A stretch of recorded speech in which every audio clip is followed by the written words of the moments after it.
Hey guys, Crypto Mike here with the mic check. 1 2 1 2. Is this thing on? Please hit the thumbs and the subscribe and the notification bell. Now, I haven't covered Flexa for a little while, but I'm gonna show you two interviews with Trevor from Flexa that are pretty impressive. Every time I hear him, and he doesn't do a lot of interviews, but they seem to be doing a little bit more lately, and I'm actually starting to get excited.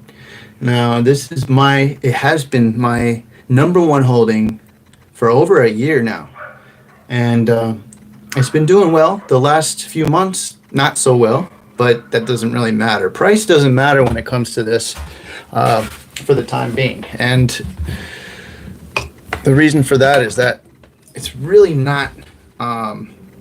It's not really for people like you and I to, we don't really matter too much when it comes to staking AMP. The ones that are gonna matter when it comes to price are gonna be the wallets and the exchanges, even the banks that start using Flexa for payments.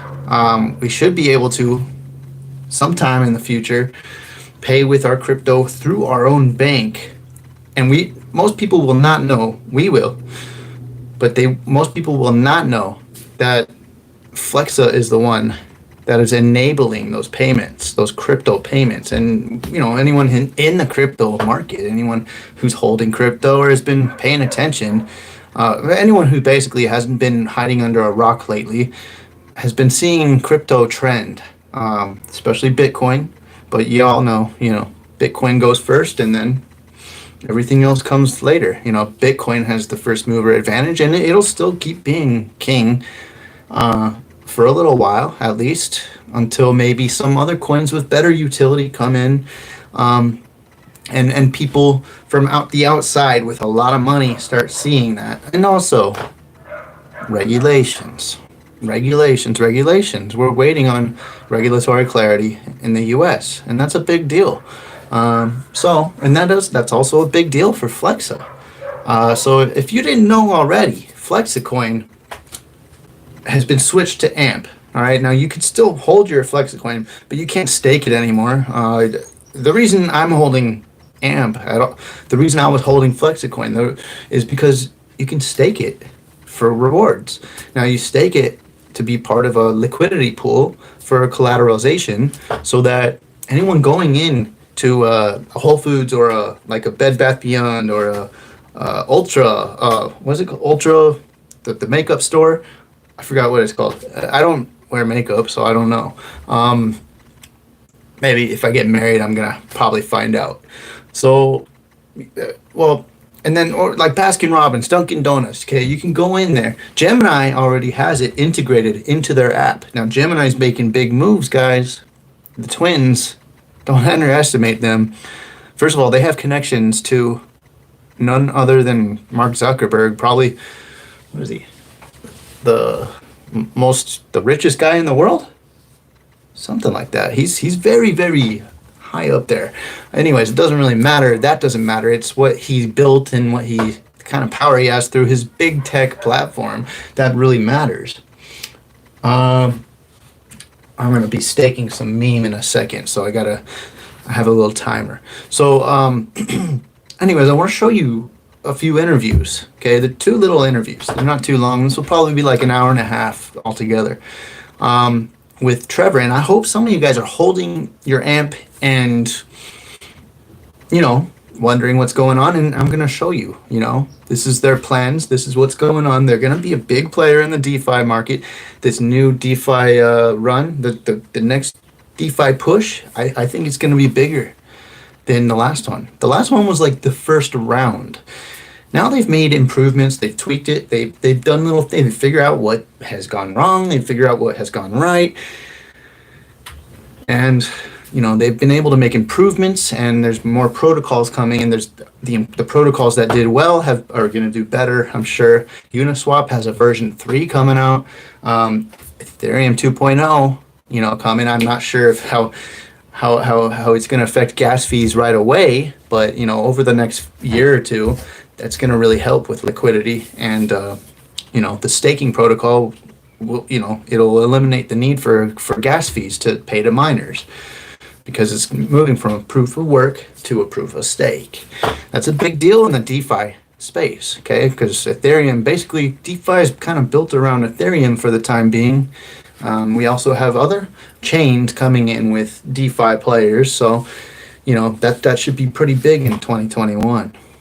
All right, so let me show you this first interview. Okay, now there's a few things I'm going to show you throughout the interview. Zcash. I'm going to show you a few things about Zcash while he's talking. Okay.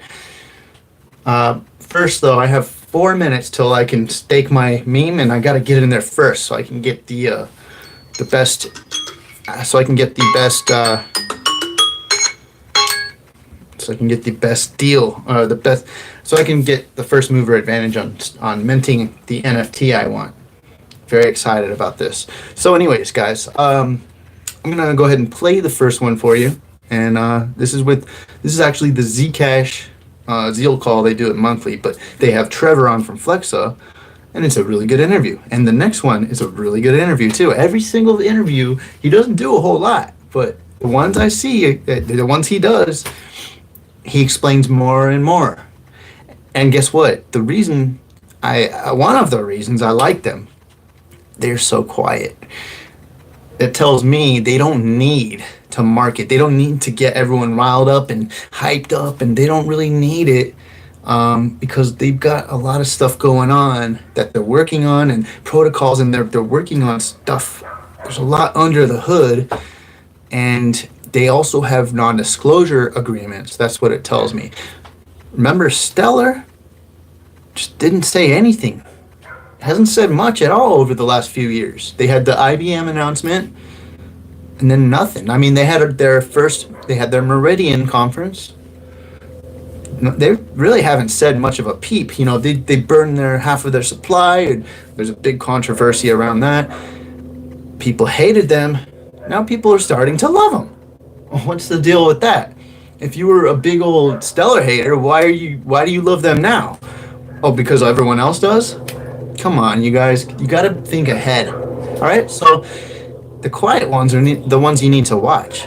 All right, now luckily Tyler does do interviews once in a while, and Trevor also is going to do an interview on Friday and ask me anything for the community. That's pretty exciting. All right, now I'm gonna go ahead and play this for you. Everybody, welcome to the October monthly Zeal call. First Zeal call that we've had in a while, and we decided, since it's been a while, we're gonna just jam-pack the agenda with a lot of exciting updates. So it's October 27th, the day before Zcash's 4th birthday. And we have not one, but two special guests joining us. And this was last week. I'll start with a brief welcome and then Zcash announcements. Oh, damn it. Okay, I got the names mixed up because they're both like the same amount of letters. This guy is called Trevor. His name is Trevor Filter. Okay, and the other guy's name is Tyler. Okay, the two co-founders. So Tyler will be doing an Ask Me Anything on Friday. It might have been a while since you've checked in with the Zcash community, so it's good to know kind of like top of mind what's going on. And then we'll hand it over to our friend Trevor from Flexa, although you could rebrand as Trevor. It could be a good DJ name. Trevor from Flexa will give us an overview of a really exciting birthday campaign that we just kicked off this week. After that, we'll hand it over to Kevin Iwaki from Gitcoin, and there's another really exciting initiative or event that Zcash is kicking off with Gitcoin today or this week as well. And then if we have time, we'll end with Q&A and just kind of open discussion, but that is the agenda for today. So without further ado, let's move on over to some announcements. Okay, we are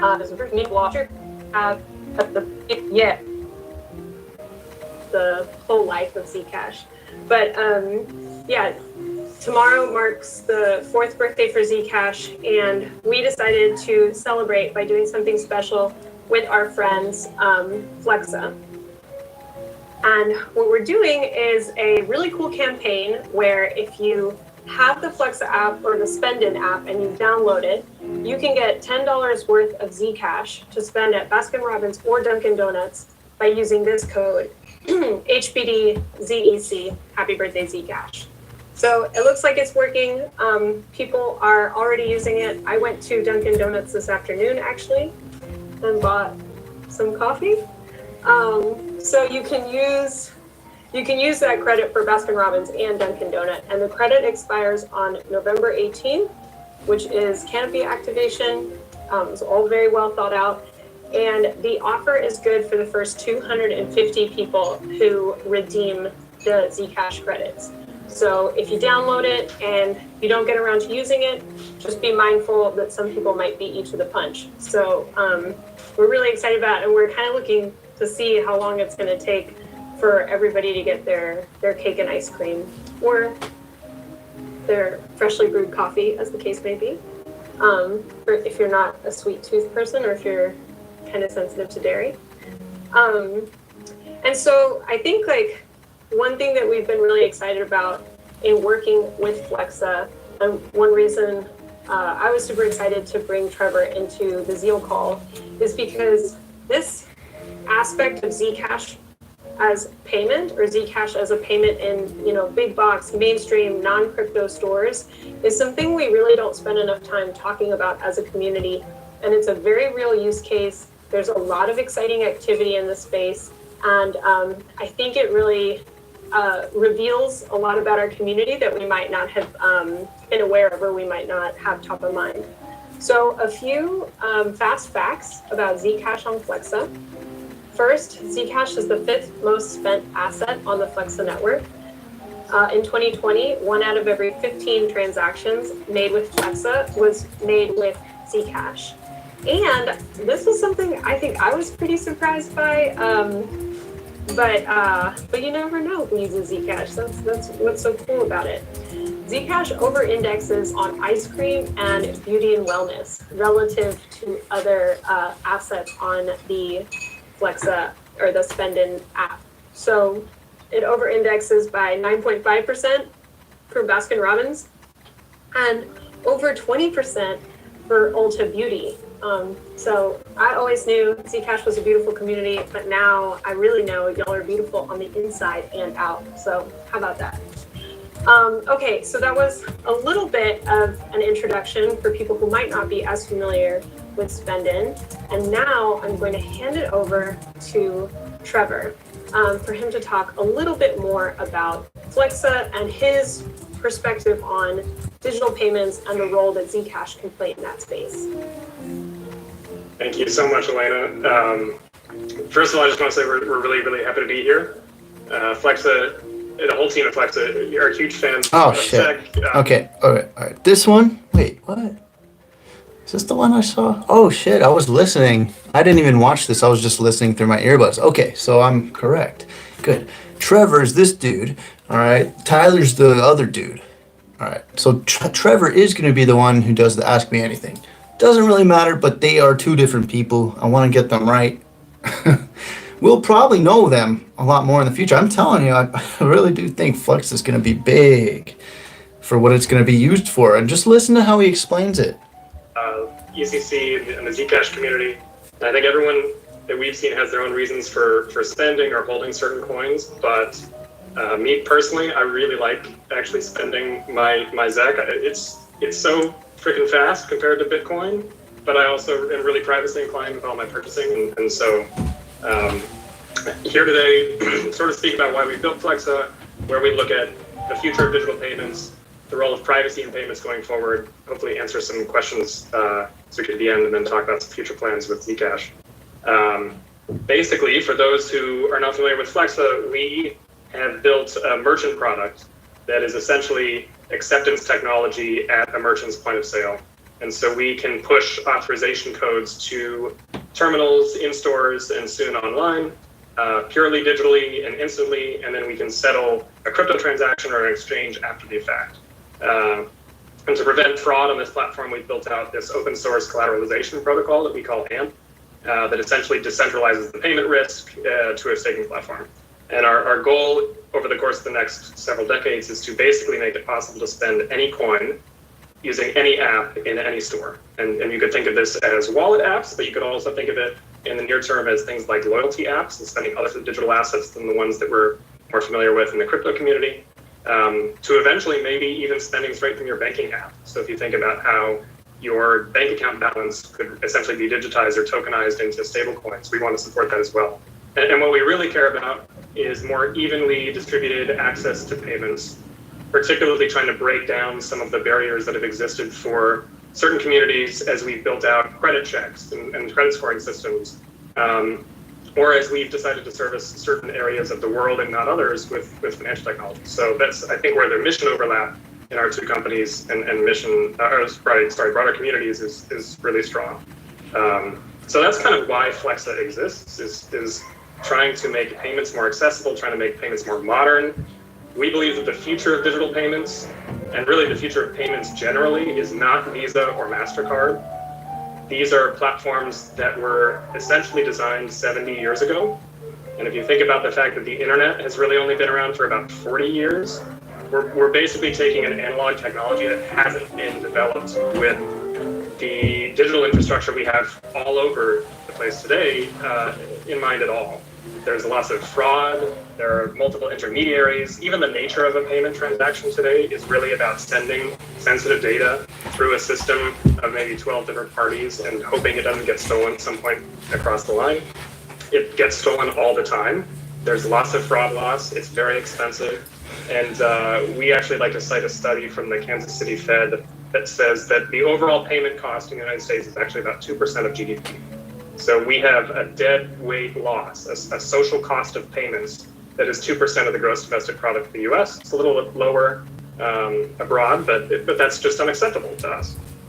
And what we find is that the biggest impediment to getting merchants to migrate from this analog payment system to a digital payment system is really the organizational chart of that merchant.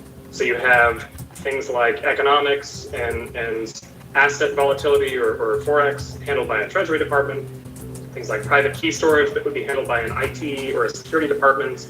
The mobile apps themselves often roll to marketing. BSA AML compliance is in a different department. So you have all of these different entities across an organization that you kind of have to get onto the same page before you even start discussing the idea of accepting or holding digital assets. And so we look at this sort of as stages, and Flexa is designed to first enable really, really seamless acceptance with merchants. There's no new hardware, no new software. So when we rolled out with Dunkin', we didn't have to go to all of the different Dunkin' stores or Baskin-Robbins stores and install new software on their terminal, because that would be really, really prohibitive for achieving scale. Once we enable that acceptance with merchants on their terms, we can start having conversations about enabling them to receive and use digital assets.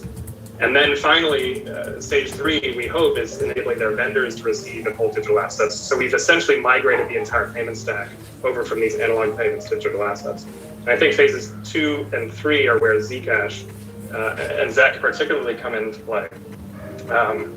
Because broadly, we have the opportunity to not only eliminate that deadweight loss or that social cost of payments I was talking about earlier, but there's so much more than that we can take on. There's foreign exchange where $6 trillion worth of currencies are traded back and forth between what are essentially fiat entities every day.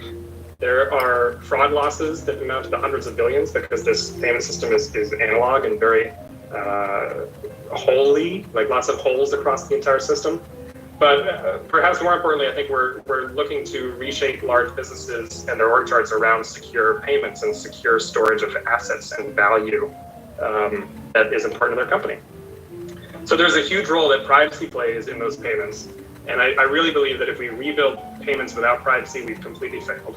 There's this question of regulation and what is technically allowed in certain jurisdictions. And I think, honestly, the New York Department of Financial Services and our collaborations with them, Gemini's collaborations with them, and so forth, have shown that there are examples of successful regulation when it comes to privacy. I think that the DFS in particular, with launching shielded withdrawal support on Gemini recently, understands how this technology works, and they try to understand the impact of crypto on the world. They recently released a report speaking to the Bitcoin Twitter hack, and they talked about it can be successful. So you can have privacy and regulation hand in hand.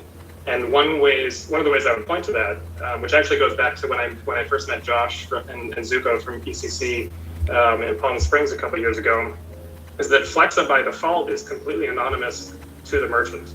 And so when a customer spends, all of our payments are represented completely identically to one another as far as what the merchant can see. There's no way for a merchant to track your spending across Flexa payments. And that's something that we had just built from day one. The other aspect of that is the merchant anonymity and allowing merchants to accept payments without necessarily tipping off their competitors. So if you think about large electronics brands, for example, and their Black Friday sales, if we move that all to a public blockchain, it's going to be very, very difficult for merchants to retain a competitive edge because all of their transaction volume will be public. And so we really, really care about the idea of not only making the source of those funds and the destinations of those payments anonymous, but also the amounts eventually. And so that sort of brings me to our last bullet in terms of our future plans with Zcash, which is to say that we already support Zcash across our network. You can spend Zcash today using the Gemini app and the Sedna app. We are launching our Spend SDK at the end of this year, which will support Zcash payments from any number of other wallets, including open source and hopefully non-custodial wallets that are interested. We are certainly going to continue our partnership with ECC in terms of more campaigns and in terms of getting merchants to agree to give away Zcash and give away credit. I think that's really interesting because it gives us an opportunity to help educate merchants about the value of these crypto assets and helping to teach merchants that Bitcoin is not just for criminals. Zcash is not a way to evade sanctions. These are actual technologies that people of all backgrounds, speaking to the sort of payment stats that we've seen specifically within the Zcash community, these are payment systems that people want to use. I think eventually we could even perhaps get merchants to accept shielded payments directly, where we are making a payment end to end without Flexa really having knowledge of the source or the destination, but also maintaining compliance with BSA and AML regulations in the US and elsewhere. And so if we can get big merchants to receive and hold Zcash themselves at the end of our, let's say, 10, 20-year journey, then I think that'll be a huge success for us. Those are sort of the ways we think about it. Trevor, that's awesome.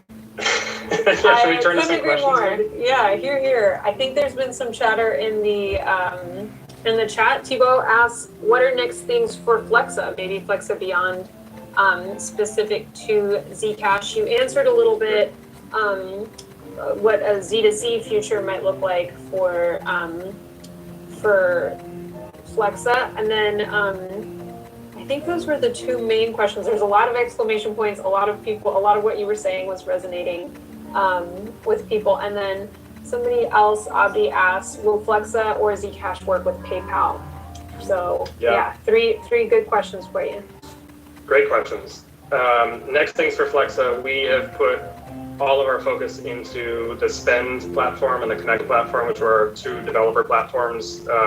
Spend being for wallets and other apps that want to support payments from those customers, and then Connect being our platform for merchants. We have probably 10 or 12 different Connect integrations in the works right now with big merchant platforms and middleware providers. So I think it's just about adoption, honestly, in terms of what's next. In terms of Flexa or Zcash working with PayPal, I can't speak to I can't speak to that specifically, but what I can say is that we have been working with merchants who have expressed interest in having their crypto payments flow through one pipe, and certainly there's nothing precluding an integration between PayPal and the Spend SDK in the same way that there's nothing precluding an integration between the Spend SDK and say the Nighthawk wallet. So I probably can't say anything that's going to get me in trouble, but super coy. I love that. Very coy. Possible. A little wink. Yes. Connect platform, which are our two developer platforms, Spend being for wallets and elsewhere. And so if we can get big merchants to receive and hold Zcash themselves at the end of our, let's say, Okay, wait, just listen to the next question she asks. journey, then I think that'll be a huge success for us. Those are sort of the ways we think about it. Trevor, that's awesome. Yeah, should we turn to some questions then? Yeah, here. I think there's been some chatter in the chat. Thibaut asks, what are next things for Flexa? Maybe Flexa beyond specific to Zcash. You answered a little bit what a Z2Z future might look like for Flexa, and then I think those were the two main questions. There's a lot of exclamation points. A lot of what you were saying was resonating with people. And then somebody else, Abdi, asks, will Flexa or Zcash work with PayPal? So yeah, three good questions for you. Great questions. Next things for Flexa, we have put all of our focus into hold spend. on. I was reading the comments. What? Exclamation points. A lot of what you were saying was resonating with people. And then somebody else, Abdi, asks, will Flexa or Zcash work with PayPal? PayPal. So yeah, three good questions for you. Great questions. Next things for Flexa, we have put all of our focus into the Spend platform and the Connect platform, which are our two developer platforms. Spend being for wallets and other apps that want to support payments from those customers, and then Connect being our platform for merchants. We have probably 10 or 12 different Connect integrations in the works right now with big merchant platforms and middleware providers. So I think it's just about adoption, honestly, in terms of what's next. In terms of Flexa or Zcash working with PayPal, I can't speak to I can't speak to that specifically, but what I can say is that we have been working with merchants who have expressed interest in having their crypto payments flow through one pipe, and certainly there's nothing precluding an integration between PayPal and the Spend SDK in the same way that there's nothing precluding an integration between the Spend SDK and say the Nighthawk wallet. So I probably can't say anything that's going to get me in trouble, but super coy. I love that. Very coy. Possible. A little wink, wink. Yes. And then, so what was I believe there was one last question. Yeah, I mean, that piqued my interest. I was like, whoa, Yeah, they've got a lot of stuff. I'm telling you, they've got they must have NDAs, and a lot of these crypto payments companies do. They have NDAs because they're working with high-profile legacy banking companies and payments companies. You know, it's just they can't really let people in on what they're doing especially because you know, they let the public know about things that they've already developed and trademarked and blah blah blah. But if they let too much information out, their competitors are going to get some ideas, you know, and they can't do it. You know, you just can't do it. You think Google let all their plans out before they started being successful? No. And Amazon, you think Amazon let all their plans out? You know, they probably were planning their online business, you know, years in advance and what they were going to do. And it started out as a bookstore, you know. It just starts out so small with a simple concept, you know, kind of like what they're talking about with Ripple. It's a simple concept, very easy to understand. Cross-border remittances, it's cheaper and faster. That's all we need. But they, you know, there's rumors that they have bigger plans. We don't know if they're true, but, you know, they're rumors, and that makes sense. So, yeah, you know, I think they have, and they also, I mean, you can also look at partnerships. The proof is in the partnerships usually, right? So they've got a partnership with NCR, National Cash Register Association. It's the biggest point of sale system company in the world. I think in the world. It might be the US. Let me just see real quick. Sorry, I don't mean to cut through the middle of the interview, but I do want to show you some things in case there's people who don't know much about Flexa.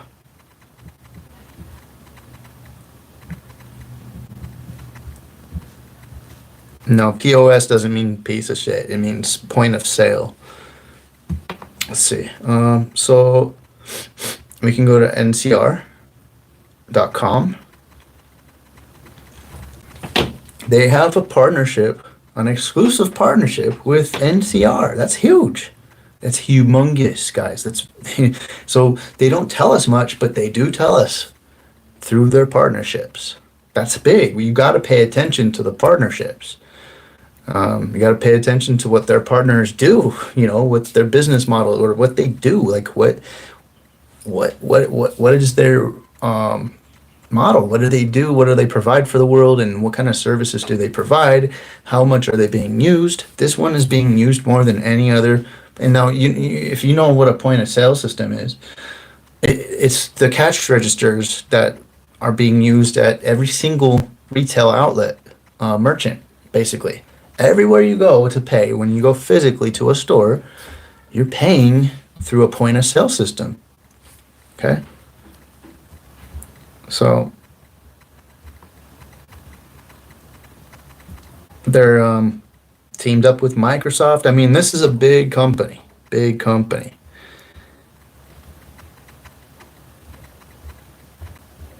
Let's see, about us. Let's see. Who we serve. Let's see who we serve. Banks, credit unions, restaurants, retail. I mean, they're all over the place. Yeah, even like banks, you know, the banks use point of sale system too. ATMs, you've got ATM. I mean, I'm telling you, that's a big partnership. Okay, also too, I want to show you something else real quick.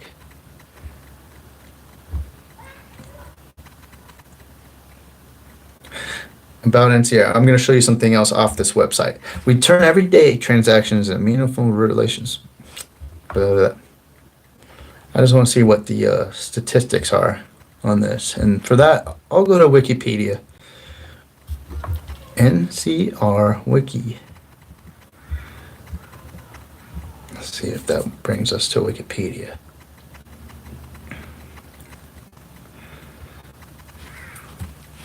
Okay, NCR Corporation, previously known as National Cash Register. It's an American software managed and professional services consulting and technology company that also makes self-service kiosks, point-of-sale terminals, automated teller machines, check processing systems, and barcode scanners. Barcode scanners is the big deal here because that's what they use. You use your smartphone to pay, and you hold it up like a gift card or something, you know, and then they scan it, and then they take your crypto, and it converts automatically, like very quickly, into the merchant's currency of choice. It could be the crypto if they want. Most likely it's going to be the national currency. NCR had been in Ohio. Okay, so I want to see the significance of it, how big they are in the world. The revenue is 6.92 billion. That's a lot. You guys, so these companies, like big companies, banks, and the exchanges, and I mean, probably thousands of different companies are gonna be using AMP. They're gonna have to buy it in order to stake it for liquidity. I believe 18 billion AMP are already staked. You know, that's a fifth. That's almost a fifth of the AMP available, or not even available in total, are already staked, and that's AMP. Now that's not even counting Flexa. People still need to switch their Flexa to AMP. If you can't switch it because it's on a wallet that you can't send it off or whatever, just sell it. Sell your Flexa and buy some AMP with that money, if you can. You know, but to switch it, you know, it's very easy. Just go to the. You just need to go to the. What's it called? The website Flexa, and you can switch it over on there. So real quick, let me just show you.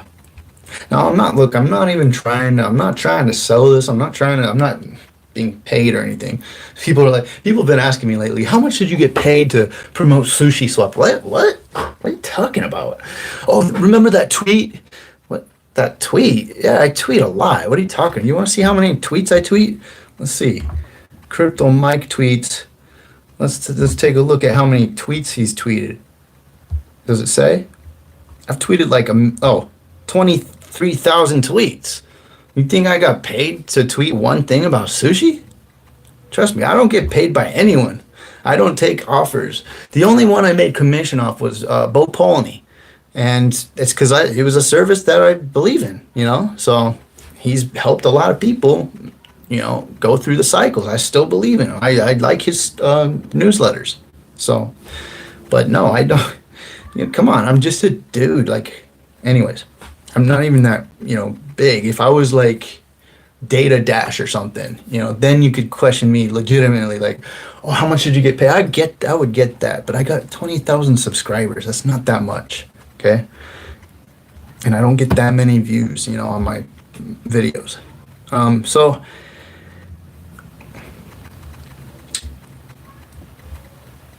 So no, well, I'm not getting paid for this. I just want to let you know that I really believe that this is a very special foundation. Flexa, it's a nonprofit organization, and they're allowing people to get in early on AMP because this DeFi is decentralized. Also, let me show you something else. What's up, Carl? Oh shoot! Hey, right after the stream, I gotta get a hold of you. Let's see. So we're gonna go to DeFi Pulse. And thanks for the super chat. Welcome to the new frontier, dawn of the era of interoperability, internet of value, and the era of the digital decade. That's right. Heck yeah, man. It's here. It's here, 2020. This decade's finally here. Well, I mean, we already know it's 2020, you know. Okay, so let's take a look on DeFi Pulse. There's a lot of value already locked on it. $12.79 million, $12 billion basically. A little more. That's a lot of money just for, you know, DeFi not even being around more than like 2 years, but it's only really been in the spotlight for like 5 or 6 months. You know what I mean? Like 7 or 8 months maybe. And so let's go down here. We got Uniswap, of course. You know, Uniswap's going to be big. It's going to be big. The Uni token's probably going to be huge. You should probably check that out too, because that, to me, that looks like another BNB. You know, BNB was great. The Uni token has utility. You can stake it for the LP token, and you can use it for all sorts of different things in the DeFi universe. So let's see. In the payments category, Flexa is on top of the Lightning Network, guys. And it's been down too. Like, look at the chart on Flexa. Damn, look at the chart. It's been so down and it's still way up. $63 million locked. Because, like, there's no point in owning AMP if you're not going to lock it up. No, I mean, there is, because it's going to go up in value. So, but you may as well lock it up in liquidity and earn, you know, a percentage of, you earn like 5.6% APY. And then I believe in the future, you're going to be able to earn a small percentage of every single transaction.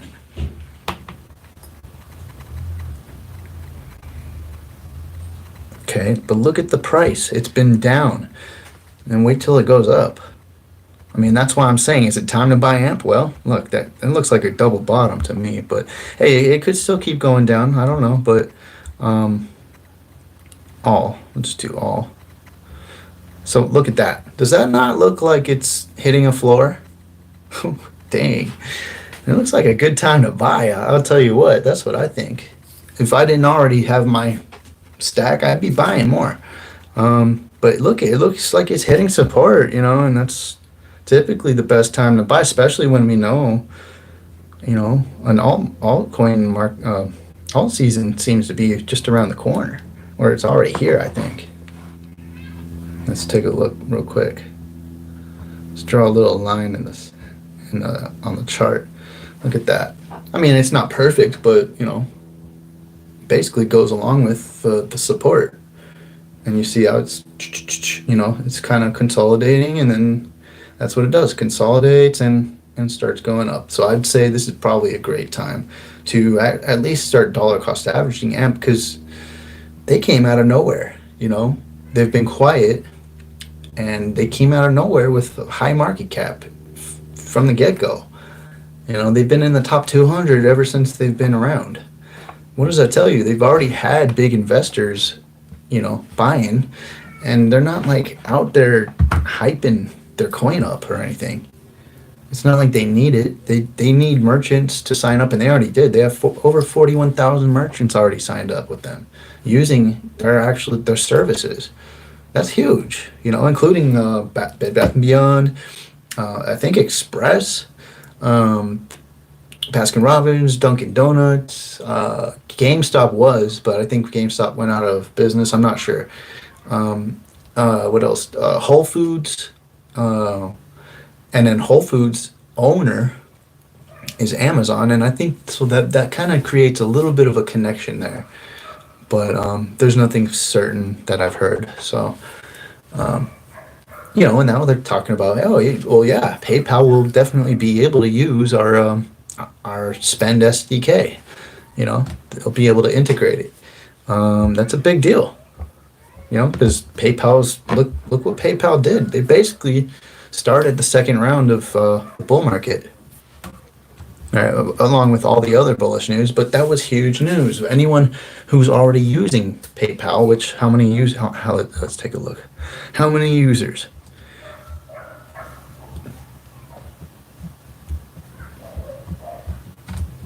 I think it's like 700 million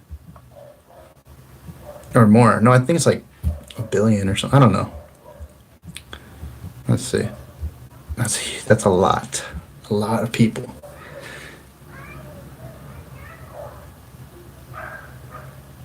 Oh, okay. I thought it was more, but it's still a lot. It's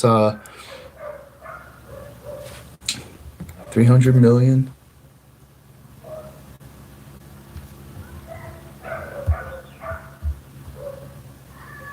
Okay, so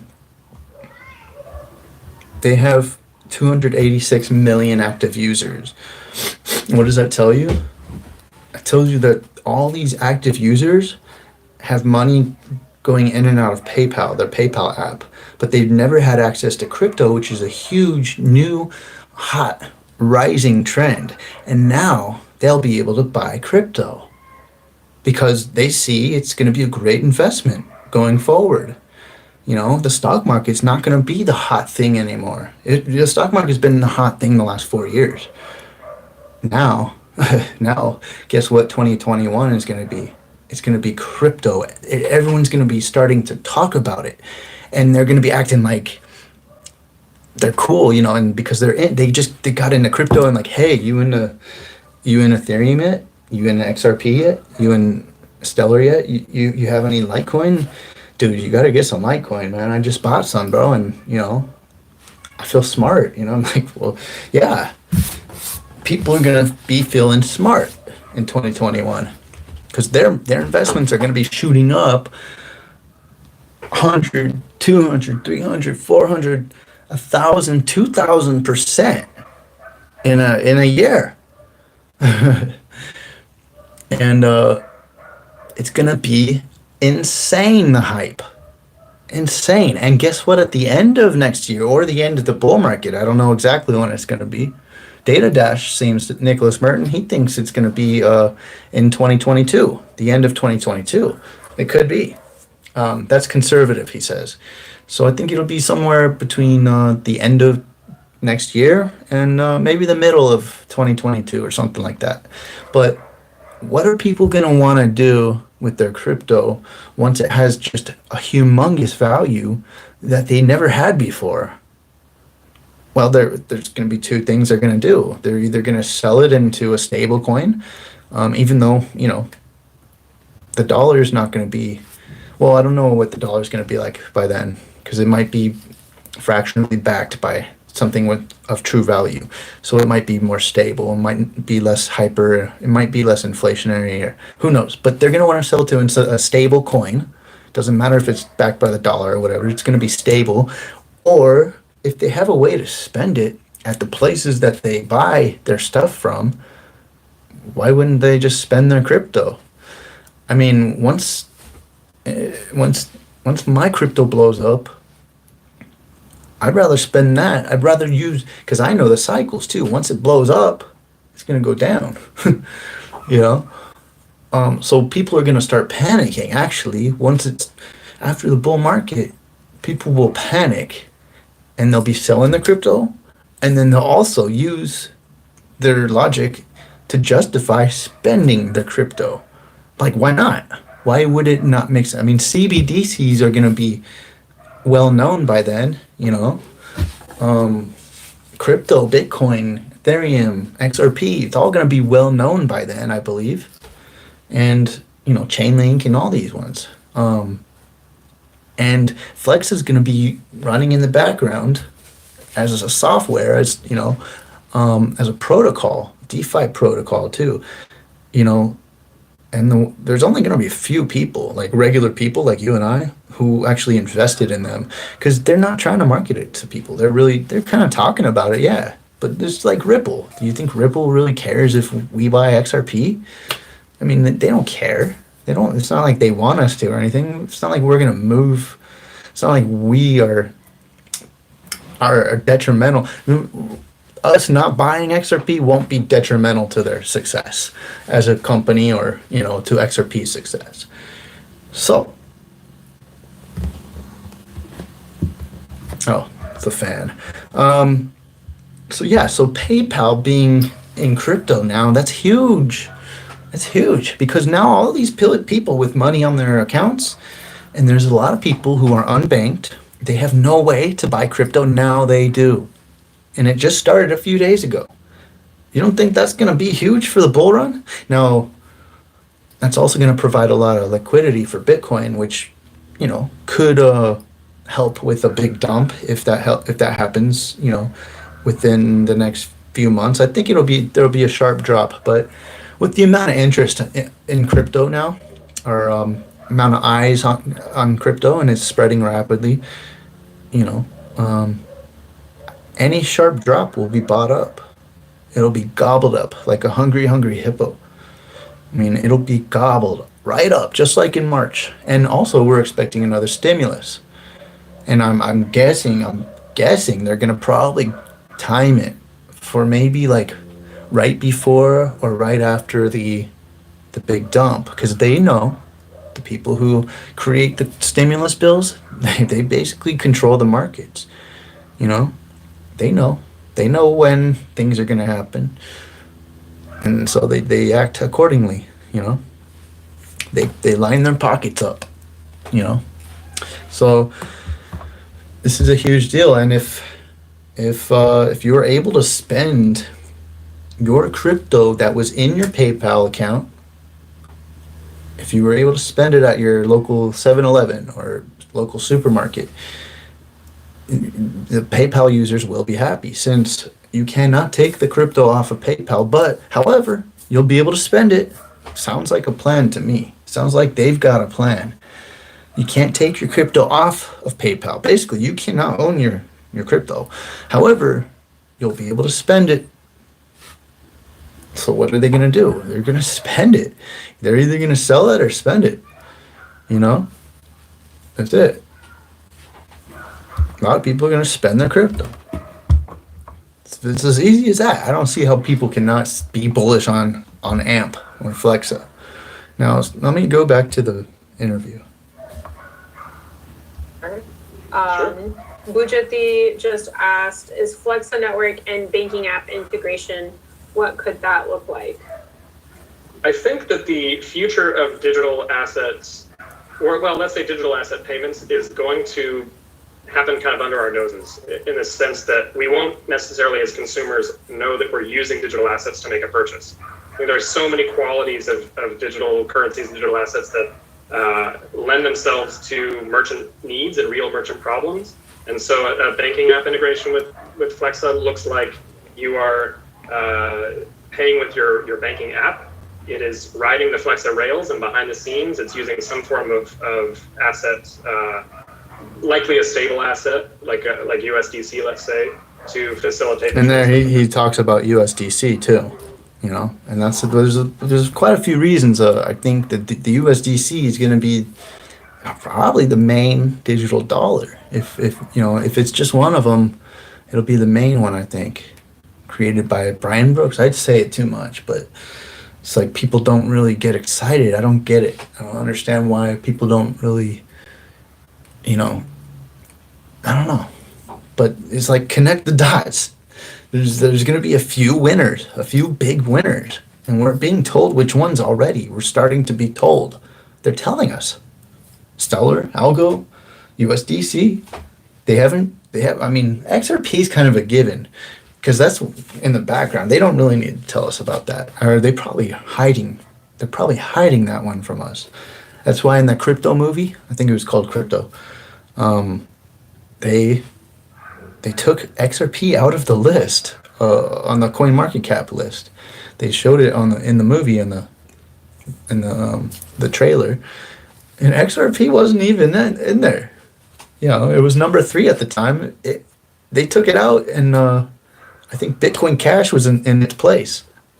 You know, of course now Tether's up there because they're doing the same shit as the Federal Reserve, just printing their own tethers, not backed by anything. Something's going to happen. Maybe regulations will come out. Tether will die. There will be a humongous dump. And then the USDC will take its place. I mean, the USDC is already in the top 10. No one's really noticing this, but the USDC was designed to be the digital version of the US dollar. Look at. Well, it was in the top 10 a few days ago. It doesn't matter. It's still way up there. If it's in the top 20, it's fine, you know. So I mean, yeah, and so it's running on Stellar. Solana is another one. Solana was just doing amazing the other day. I think it's over 100, but anyways, the tokenomics aren't that great on Solana. Look, in the last week, it's up 50%. Tokenomics aren't that great because they're going to release a lot of the tokens in a circulating supply within the next few months. And so for that reason, I had a little and I sold it. Shouldn't have sold it so early because it went up. But after the tokens are released and there's, you know, once the value goes down, then I'll probably buy it because Solana is really great. Really great. And they've got amazing partnerships, guys. Anyways, now I want to show you something else too. Before I go back to the interview, I want to show you this. Let's go to AMP. Whoops. Let's go to AMP.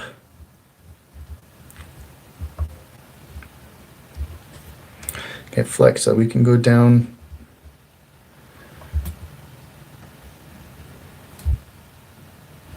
Let's see.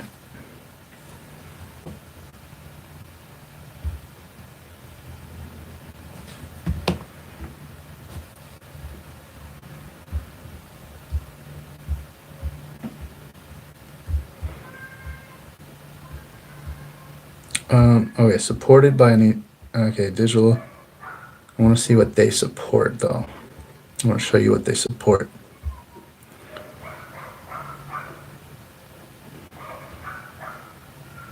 Currencies. There we go. I'll show you what they support, and I'm willing to bet the ones that they support, these ones will make it. Okay, because they're in the know. They work with Gemini. Gemini works with the SEC. They know which ones are going to be big and used. Okay, so we got the CELO dollar. These are all the stable coins. There's only 5 of them. The supported tokens. AMP, Cosmos, Basic Attention Token, Compound, Eco's coming out soon. I think it's going to be a stable coin. Actually, maybe not, because it's not in the stable coin section. Chainlink, OXT, Terra, XRP, 0x, Algo, Bitcoin, Bitcoin Cash, Dash, EOS, Ether, Litecoin, Lumen, Tezos, Zcash. That's it. There's Zcash again, but you know, so anything that's on the Gemini exchange, I can almost guarantee you that they are, you know, that those are going to be big. Those are going to be used because they scrutinize those like up and down. You know, if they're on the Gemini exchange, it's the most regulated exchange out there. They're in New York and they they work hand in hand with the SEC. Anything that passed the regulatory scrutiny and got on to Gemini Exchange, and I'll guarantee you, Gemini is going to be a bank, and Kraken's already a bank, but Gemini and Coinbase, they're next in line. Looks like maybe Poloniex, I don't know, but Gemini for sure, and Coinbase for sure too. With Brian Brooks, of course. So I'm guessing any of these will do well. These will do well.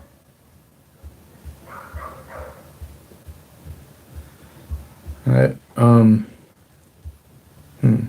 Okay. I'm gonna go back to this.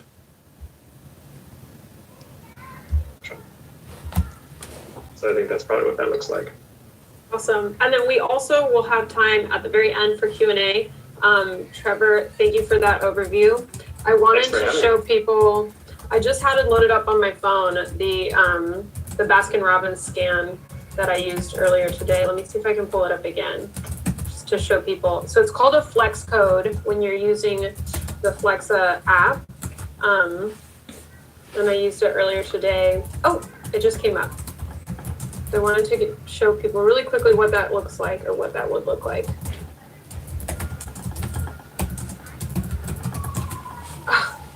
Okay, I'll move on to, here you I'll go. pull it up on my side as well. Yeah, I've got. Yeah, I've that's what it my looks Zcash like. wallet too.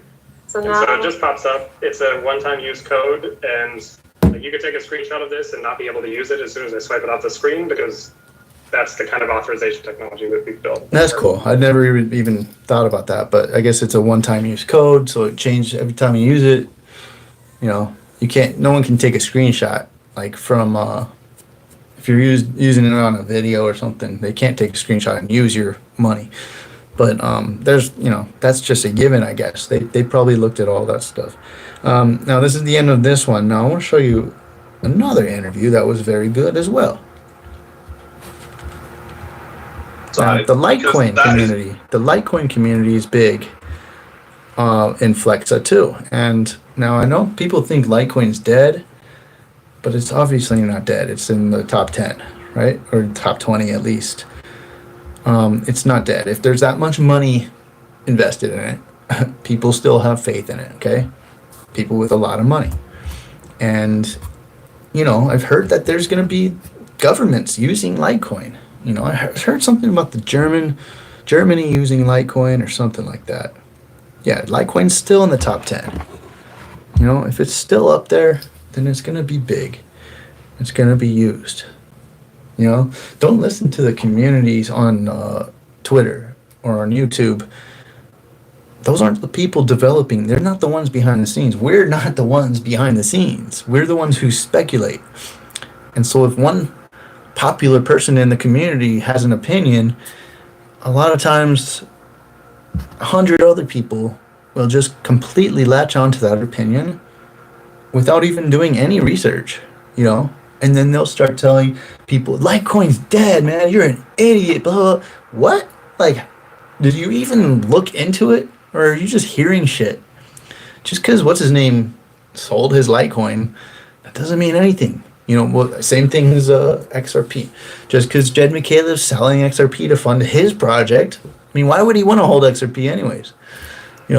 He has his own project going on. He has enough money. It's not like he's trying to get rich. You guys got to think of it from other people's point of views. Not because we are really we're immersed into the tech space. We're trying to figure it out, but we also have this magnified interest, and that magnified interest comes from the opportunity to make money and gain some financial freedom from this. But the tech is really important because it's going to be, and it's very important to understand the tech and where the world's going, because that will help you with your future investments once you do make the money. Keep on it. Keep on the tech. The tech of the day and what's happening. You got to think about your future investments too, and also you can help explain this to the world. You can have your "I told you so" moment, even though that's probably not what you should aim for. So yeah, the Litecoin community is big into Flexa too. So they've got Zcash, Litecoin. What's next? Ethereum, maybe.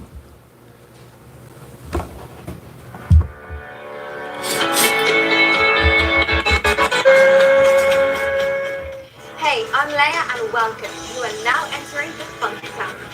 Let's see. No, I'm not even close to being a millionaire, man. I wish. I wouldn't be struggling right now. Wax is good. Yo, John Kim 77 here. Let me bring on my man, Mr. Handsome, Mr. Model Guy. Trump is all over Ben Askren. What's up? He's a young superstar now. He's a model. Man, come on. Come on. This was about a week ago or 5 days ago. Male model. Ben. That could have even been the problem that I was just too handsome. Ben, I know I don't have I'm big a good looking dude, John. Look at me. Ben, I'm opening my eyes up extra big and taking a good look at you. No, bro, you're about a 6 at the most. Listen, About the 6. I am like a Greek statue. Really good looks. Listen, Trump couldn't stop talking about damn good looks. For 1 billion in sales, and he's also a former engineer for the United Chief Technology Officer at Raise. Look at you, and he's gonna have to retract what he said because you're not that good looking. Yeah, basically. Charlie Lee's bodyguard. He's actually pretty funny. Podcast live stream. You guys need to He's take smart. notebooks out and take notes because Tyler is not only the former Chief Technology Officer at Raise, where it was the world's largest gift card marketplace with over 1 billion in sales, and he's also a former engineer for the United Space Alliance, the NASA guy. He's actually... Is he Space Force?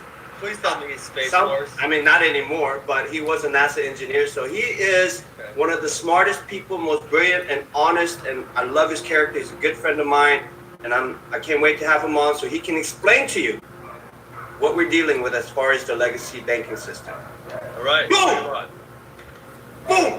How's it going, Well, I guys? want to know first, you know what? I don't even know why this.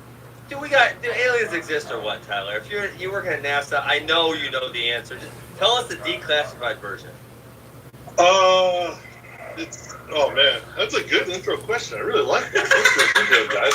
That's perfect. Man, the short answer is that it's just not really exciting, and probably anything you read about that is just not true, and there aren't any that we've been able to observe or been a part of in pretty much any interesting fashion whatsoever. And there's a much, much deeper analysis of some of that I'd be happy to go into. It was probably beyond the scope of the show. We are no, the crypto answer show. is... Listen, we're a crypto show, but everybody kind of loves aliens. I don't know what it is about. It's like a fascination of human Oh yeah, society. me too. Oh yeah, I've actually been able to talk to a bunch of the guys at SETI, which has been just really cool in the research that they're doing and just continuing to look for it, because it's all about like expanding knowledge, right? Expanding human knowledge and what's out there and learning more. And man, I can go into a whole really, really deep conversations around how probably the best thing for humanity is funding that exploration and that Really? Absolutely. Wow. I'll try to cut very, very short. When you look at something like the moon missions, right? So the Apollo program in the U.S., that I will make the argument that literally created. Okay, real quick, I just want anyone just joining. The guy on the bottom, Tyler Spalding, is co-founder of Flexa. Okay, so the AMP token, Flexa. This is one of the spokespersons, one of the guys who is going to talk about it. It's a great interview. And John Kim up there, he's like the face of Litecoin right now. Besides Charlie Lee, he's like one of Charlie Lee's best friends. Invalid, right? Because the people that were out on the East Coast, they moved out. They started Fairchild Semiconductor, entire team of engineers. There was only a handful of them. They were making semiconductors, arguably some of the most valuable technology we've ever had. NASA was the only customer they had. They could afford it. They needed it for the Apollo missions. They funded it. Fairchild became arguably the first $1 trillion company. The founders went on to create Sequoia Capital, VCs. They created Intel. They created AMD. They did everything. This is really well documented. So basically the entire just growth and ecosystem and everything that's advanced beyond tech, all of kind of that ecosystem, I would argue, has come from that. And so Fairchild and basically the U.S. government being able to fund, the development of this new technology at the time. And so that's just one part, let alone, real-time computing. That was not a thing. Earth Day was created from the space mission because it was the first full picture we had of that blue marble, the globe of the Earth, and that we were all unified together, as one, living on this rock together. And Earth Day was created from that. So, I mean, you could just start going down the entire list, and it really is, when you dial it up to one thing, it's the kind of the quest for more knowledge, right, and exploration. And what does that turn into? Man, that's like I said, I could do probably a week-long podcast just on that. Tyler, just one question that everybody would, you know but about no that. aliens, by the way. Sorry. You know about that Tic Tac, right? The footage of the pilots seeing this Tic Tac. They call this alien spaceship. Is that real, or is that just I'd have to see specifically, but yeah, there's when you get into that little sort of depths of space, what you actually you can't observe anything, right? What you're doing is observing like light patterns or distortion in like kind of the local environment, right? You can't actually observe things with your telescopes quite exactly the same way. So there's a lot of inference that's used. And so I think you can take some of that data and make some clever sort of assertions, I guess I would say. Debunked! Aliens aren't real, according to the NASA engineer, former. Hey, I want to bring up one tweet, and you guys feel free to comment on it, and I think it's hilarious. So, I don't know if you remember this, John, but some months ago, and he said, due to my tweets, Eddie Alvarez invested in Bitcoin. Do you remember this? Right, 100%. And obviously, when he did it, he said, hey, I'm decided to invest in Bitcoin. Ben Ash got me following a few people, bam, bam, bam. And so he came back today, and he said to us, oh my God, I missed it. He said, hey, Ben Askren, I've heard from all the haters about my terrible Bitcoin purchase at $9,800. Any clue where they all went? It's been quiet. Crickets. Good job. What do you guys think about that? Man, Eddie, at the time, that was a big move. He publicly announced, ex-former champion of UFC, I'm buying Bitcoin. And I know he got a lot of flack for that, but who's laughing now, son? $13,000. Who's laughing now? Oh, now it's 15. 15,000. Man, we're hitting a dip right now. We're at 12.8. And John, we're hitting a dip again on Monday. We're hitting a dip, but this time it's at 13,500. How do you feel about that? Oh man, it's our greed and our entitlement and our price addiction is not going to go away, even at 20K. So, but it's all exciting news. But let's get into the deep technical aspects of how our legacy banking. First of all, Tyler, define what it means, legacy banking system. Can you define that and then go into why it's so wrong and why it's against the people of this world? Sure. I mean, just the legacy system itself is just what's there, right? So it's all the hardware and the software. It's basically whenever you use a card to pay for something, let's say, whether it's a debit card or credit card or even cash, right? What happens, right? What literally happens? You're giving the money, you're swiping a card, that data is going somewhere, it's then getting used. There's various banks involved. At the end of the day, there's a user that has money of some format that then a retailer, let's say, if we keep it in the scope of like kind of commerce, right? The retailer then gets money and then they're able to pay their employees, their bills and everything else like that. So that's just really the end, right? But you'd think that's a pretty straightforward process, right? And that I would be giving the cash or I'd be swiping a card and then the money just goes to their bank. And it just really doesn't work like that. There's a lot of components and sort of entities baked in. And when we talk about the legacy infrastructure, a lot of it is that. The way that a lot of this works, it was created all before the internet, any sort of digital systems. It's almost 60 years old in certain instances. Wow. And Yeah, and what's also really interesting to see specific to this is that like the card associations, let's say in the United States, were literally created by the banks themselves. They built these things. Oh yeah, absolutely. You can even go on Wikipedia and see some of the stories around how they were created, how they've evolved. But no, they're cards that they had basically issued to enable now, kind of exchange of value between the banks and giving people access to credit. Arguably, that was one of the earliest airdrops. That's how early credit cards were distributed. They literally were mailed to people. There wasn't a form you signed up. There wasn't a credit where there was nothing. They literally just sent the cards to you. And the order at that time, was it a debit card or a credit card? Credit card. It was a credit card. Worked the same way. Well, how did they know you were to pay it back? Their risk models of what they'd allow you to get access to. A lot of them were their existing customers, right? So they already knew your funds. They had access to your bank accounts. Got it. Probably the second you sign the piece of paper, it's like, now we have access to this and things like that. So, they're very, very well hedged. They were not doing things that were going to lose them money. Yes. But no, these entities were created by the banks themselves. They eventually got too big. They were forced to spin them out. And they do have an oligopoly around it, and that because there's so much involved in terms of licensing, in terms of capital requirements, in terms of jurisdictional ability, moving funds between various states, especially in the United States, the hardware, the software, it just starts building on top of itself. So it's a very, very just kind of walled off system that they've been able to control for a very long time. And it costs lots of money, and they're able to do so. And that's just kind of when we talk about that sort of infrastructure, it's one of the byproducts almost of capitalism itself, and the whole 0 to 1 mentality, right? So build your thing and build the boats. And so that's what they've done. That is a smart tactic. But let me go back. So you said that the banks spun them off, but like, say my Southwest card right here, right? I can't show you because you can see the numbers. But that goes through Chase Bank, I believe, correct? Yep.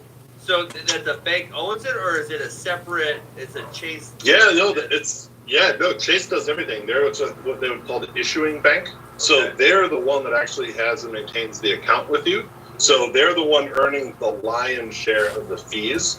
And then if that was a Chase card, they probably have a relationship with Visa. Visa then is the network. So Visa is just a messaging layer. It actually really does nothing else except serve as a router of messages. That's literally all they do. Really? Oh yeah, absolutely. Why? Okay, so let me play devil. Why wouldn't the banks have figured out to do it themselves and just cut Visa out? Oh well, they basically it's too good for them right now because they make all of the majority of the interchange fee. So Chase actually gets to make something like 80% of that fee. So this is an ideal situation for them. And if you're a bank, in terms of how they would give out customer data access, you see a company like various companies that serve other banking APIs, how big they can get and how they can actually just getting access to this data is so incredibly hard. The banks don't want it to be available. It's why it's very closed off, because it's already, even security issues is very challenging, but the cost, and it's a huge competitive advantage for them. So no, I would actually argue on the issuing banking side, this is phenomenal for them in that they end up making a lot of money, and then Visa and the others will also help promote it, right? So they get the card usable everywhere, they build the network, they do all the promotional pieces, they'll also help fund the user rewards. So when you use that card, you're getting your Southwest card. You're going to get Southwest points. Okay, so you gotta maintain. You gotta understand how important their partnership with Gemini is. If Gemini is like the most regulated exchange out there, obviously they're planning to become a bank. So they're the future of banks. Okay, not exactly. All banks are going to be crypto, but they're going to integrate crypto into their system. They're going to have to, or they're going to lose money. They're going to lose customers, and they're going to lose competition. They're going to their competitors are going to crush them. Look at Square. Square's making most of its revenue from Bitcoin sales. So now all the other apps are going to have to start doing that too, or Square's going to just crush them, which it's already starting to do. all the big companies are going to have to get into crypto. They have to. That's the direction the world is going. And it's slow but sure. It's happening slowly but surely. Those come from somewhere, and they come from actually the merchants. They're the ones that pay for that. And so Visa helps create that relationship, helps to create the whole business model. Like, so the whole thing is sort of put together in a really nicely packaged ecosystem. So the banks are extremely happy with the way that it panned out. Bastards. Well, it's yeah. All right, so my second question, that was so detailed. I love it. There is recent news about PayPal offering crypto, right? I know it's overall great for the cryptocurrency space, but I mean, what does it look like under the hood? Is it the same thing? I remember you told me one time, Tyler, like Cash App, PayPal, Venmo, they're all the same thing, and it's built on top of the legacy system. So can you explain what PayPal with crypto is and what it isn't, so that people can understand? Sure. So yeah, to your first point, it's great for all of us in that the validation that PayPal provides through this is incredibly important, and that you have a lot of hesitancy, resistance. What is cryptocurrency? Criminals use it. All these sorts of things. And so to have a company like PayPal say, "Hey, we have tens of millions of KYC customers. We're going to offer this service to them as a product that they can then buy, own, and otherwise," like that is a phenomenal step in the right direction. And so everyone, in terms of the validation of seeing that happen, I mean, that's very, very positive. So to that end, kind of what it is, I'm actually really surprised it's taken them this long. So to start, it's really just they're allowing you to speculate and buy these assets right through a portal, right? They have all of the customers, and they're basically just allowing you to buy and hold cryptocurrency at their platform. And not necessarily own it, right? Correct. Okay. Yeah, correct in that you cannot own the private keys. It's more of a legal ownership, and I'm sure you'd have legal custody of those funds. But you cannot withdraw from the platform. They're going to be the custodian, and the reason for this, there's two reasons. One, they're probably going to make more money in the short term. But two, it's also, given what I even just mentioned of how significant this is for a company like this to go into this space, the last thing you want to do is have them screw it up. And the last thing you want to do, honestly, is have a lot of bad people come in, exploit their systems, and do a lot of bad stuff, right? So I'd actually look at it from their perspective. I would do exactly the same thing. So they're taking a big step, but it's a very cautious and planned, methodical step of, we're going to come in here, we're going to allow these customers to buy these assets, they can hold these assets, we're not going to let you withdraw them yet, we're going to see all this stuff is kind of working out, and then ultimately they'll allow you to use them as payment methods, right? But not really as payment. It's more of like an asset that you have in their platform, and they'll just debit it from your accounts, and then they'll just pay the merchants in the similar way, which is still a great step in the right direction in terms of what this can enable for people, and also exposing more people to the asset class. Because this is, Ben, you just mentioned around getting some people into Bitcoin. I would say this is like kind of the number one problem. And that when you talk to people and say, hey, would you like to get some crypto assets? Let's say they love the idea. I want to buy Bitcoin. Bitcoin's great. I want to buy some Bitcoin. I don't know all right, people that say that. let's even assume that someone wants to buy it, though, that doesn't have it, right? Okay. And I would even look at like, first step, you go open a Coinbase account, and they're like, nah. Yeah, it's true. Like, yeah. I want a thing, right? When I have to go buy a car, when I have to go buy a MacBook, when I have to go buy whatever, I have to go sign up for accounts that I don't know what they are and how they work. People are also very hesitant. Like even the API integrations, I've shown people how to buy crypto like on Gemini and Coinbase, and they're like, what is this crazy thing linking to my bank account? Is this a scam? Am I been hacked? Right? And all it is just they don't want to enter their bank details, right? So people that are not as familiar with a lot of how these technologies work are just like, man, I want the thing is great, but I want to buy it through the accounts I already have. How do I buy it on my Bank of America account? Everyone has PayPal. So this is why I think there's this massive implications beyond all this of moving this all forward, is that now it's more legitimate, people can see it, and now the access is there because they have these accounts. I don't want to go set up 20 accounts. They're not crazy crypto people like us, where we will go sign up and go through new KYC.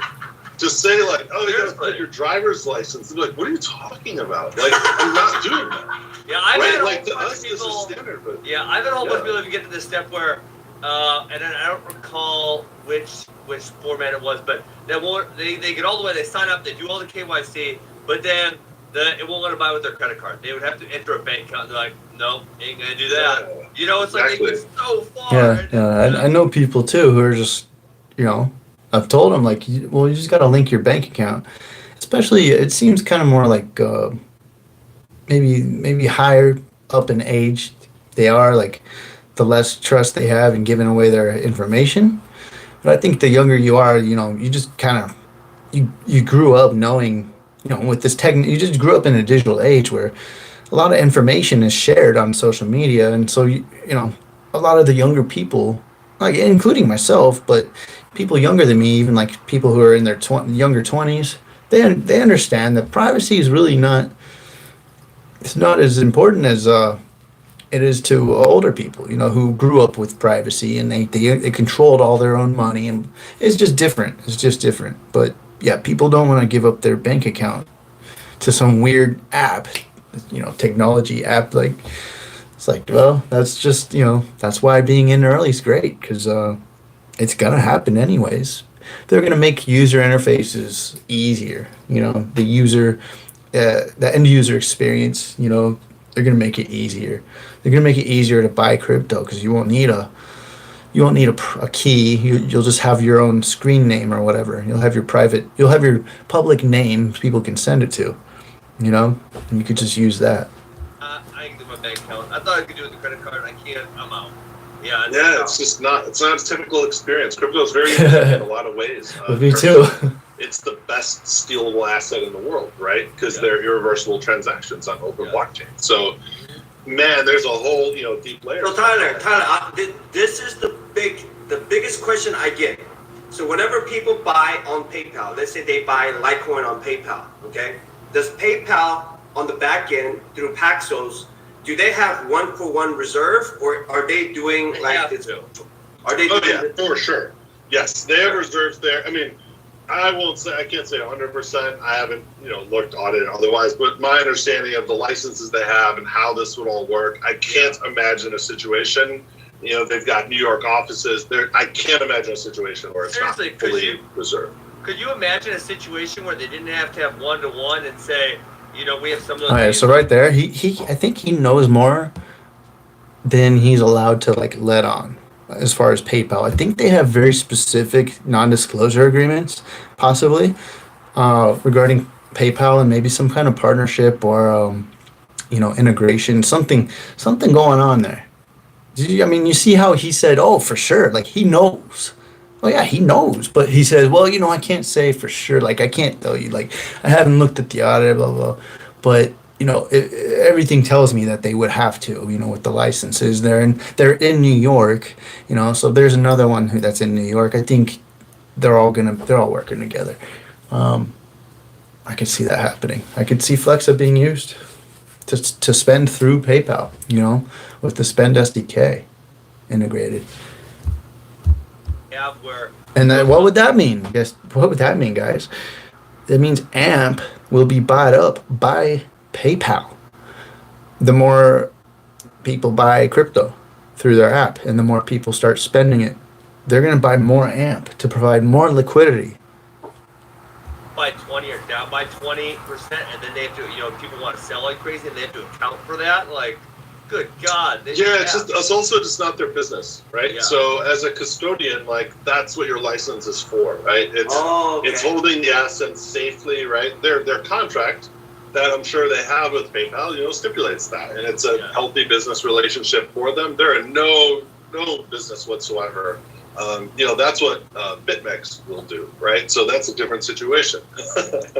So if someone bought 100 Litecoin on PayPal, you can pretty much know that there will be 100 Litecoin in the PayPal reserves that will match it, most likely. Absolutely. I would say with 100%, for sure. Okay, so this is really bullish for those 4 coins: Bitcoin, Litecoin, Ethereum, Bitcoin Cash.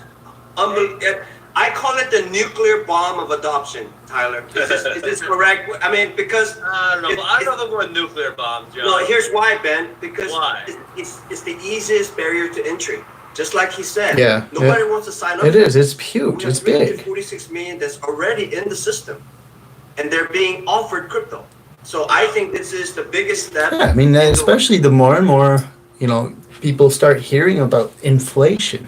A year ago, people in real life, IRL, that I would talk to didn't really believe me that the dollar was really going to start inflating, or they just didn't understand they didn't really understand what would come of it, or they didn't weren't interested when they probably should have been.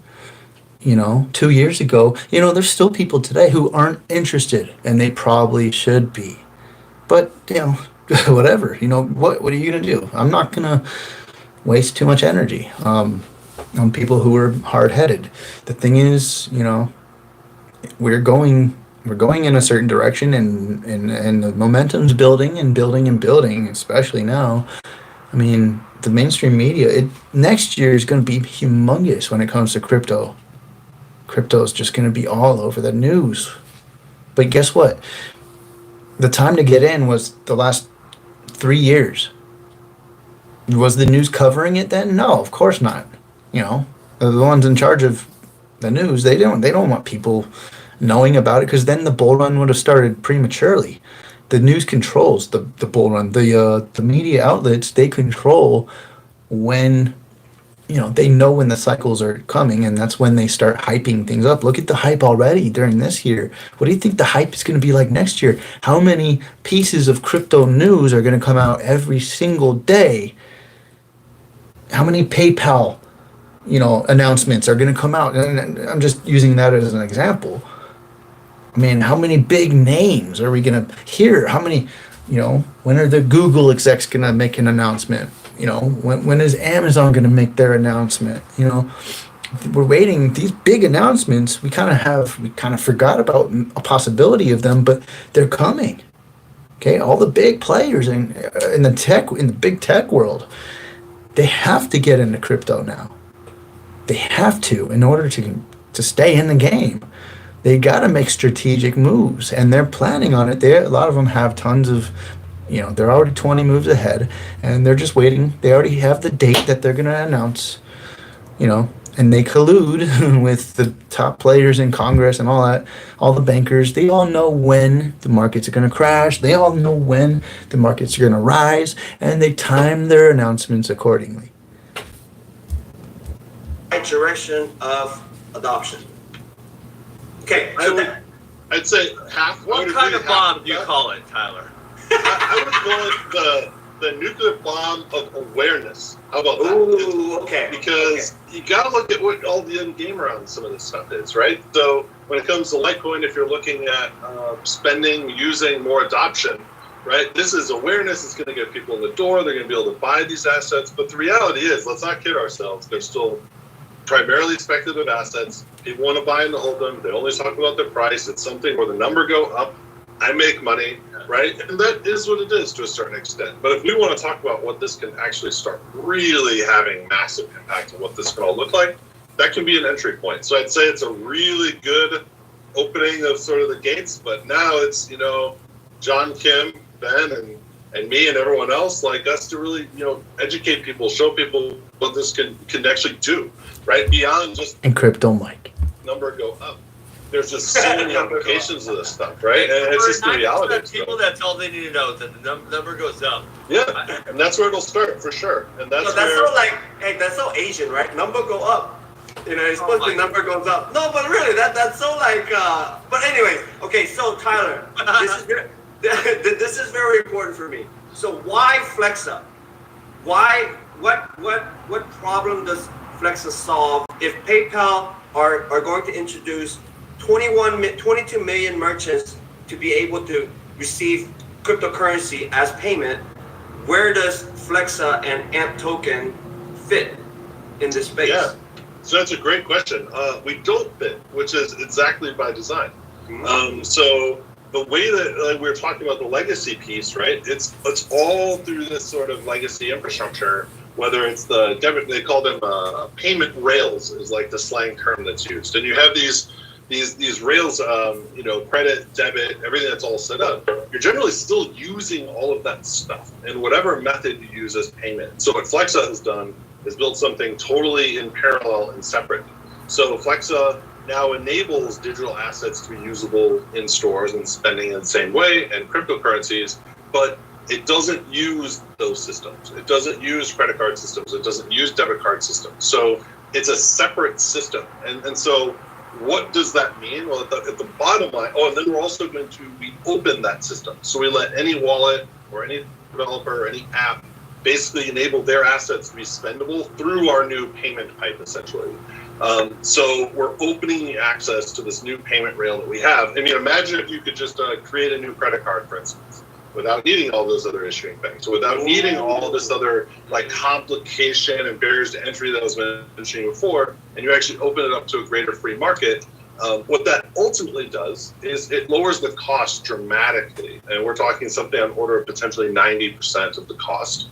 It also starts really wiping out. Oh man, these banks are gonna be pissed. Yes and no. What do you mean yes and no? You're taking their money. They don't like that. So think about it's with any technology, right? That you need to evolve, and the business model can evolve. So I would argue that banks could make even more money in certain instances based on how they might adjust their business model, giving new technology. And they will. Look at what happened with coronavirus.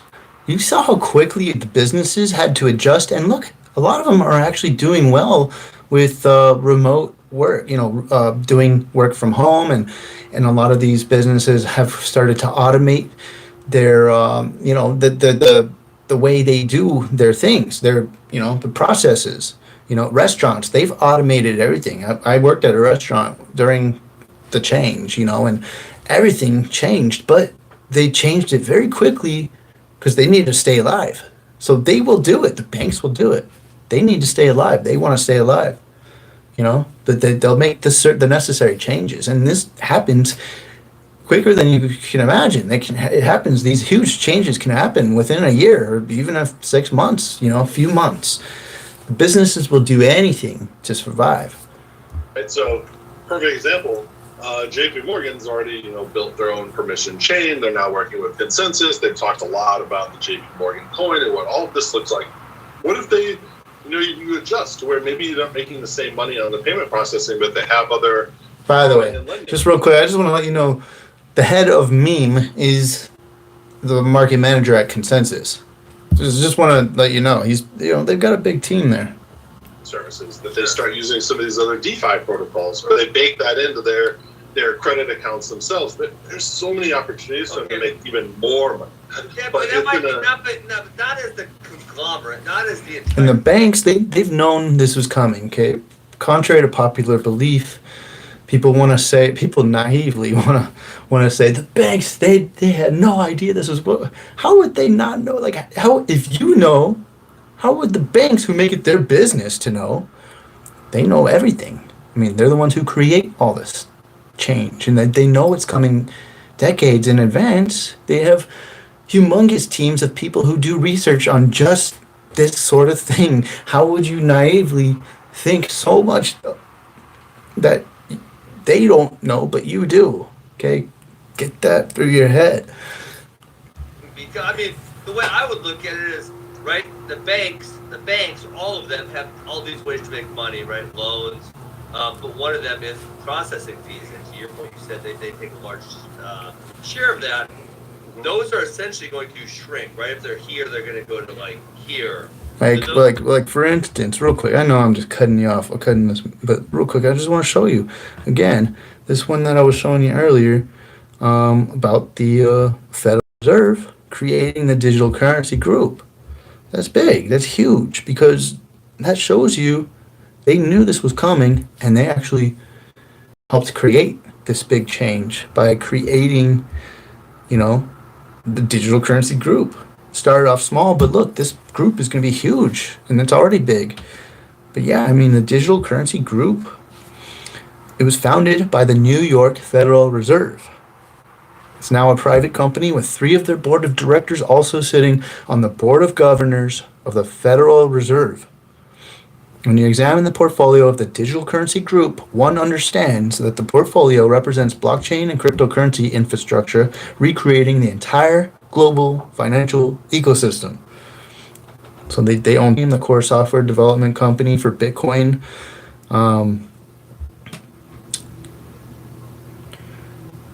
Larry Summers, another Federal Reserve officer, he sits on the board of the Digital Currency Group. The co-founder of Digital Currency Group, Glenn Hutchins, he was a special advisor to President Clinton and Hillary Clinton. Now, guess what? Now they're kind of, people on their side are back in power if Biden really did win presidency. And that might have been part of the plan, you know? And I really do believe it's all a big plan.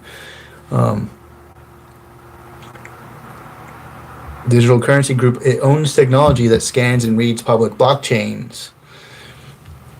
So, you know, like we were talking about Zcash earlier, Zcash is part of that, you know, Brave browser. So basic attention token will survive. You know, CoinDesk, they give us a lot of our crypto info. Elliptic is partnered with Stellar. Etherscan is where you go to get all your Ether information, all the data. BitPay, you know, AT&T's partner with them, and Ripple, USDC, Poloniex, Circles, Stellar, you know, partner with Stellar and USDC now. Coinbase, Blockstream. I mean, Abra, Kraken's the first crypto bank. Civic, which just gained me like 250% gains in like 4 days, so that was great. Oh, by the way, I'm doing detective work too, so there's quite a few different little coins that should do something similar to what Civic did once there's a Coinbase announcement. Because anything on Coinbase should do very well, you know, based on information like this, you know, that Coinbase is controlled by basically the Federal Reserve, 6 degrees of separation.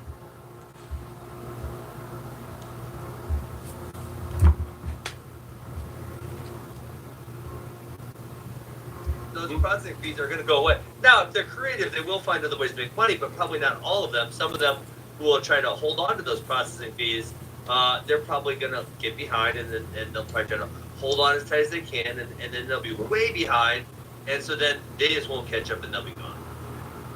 Yeah, and you already see the evidence of it, right? Like, so the predominant payment methods in China, for instance, which you can say what you will, but they have more people using that system than the U.S. has.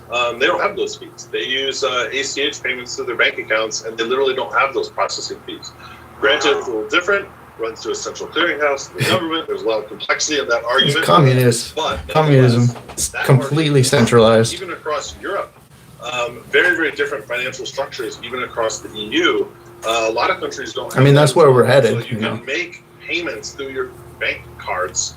Online, in store, very low fraud, and the fees are extremely low, and the banks have evolved into other methods. They make just as much money as other banks. So it's really just about seeing the opportunities, and then what this means is that it's not that you can't make money, it's that it benefits everything when it's not sort of that dead weight loss, right? All these economic terms. So basically, when you have a monopoly, you can charge a lot more money for a service than you need to.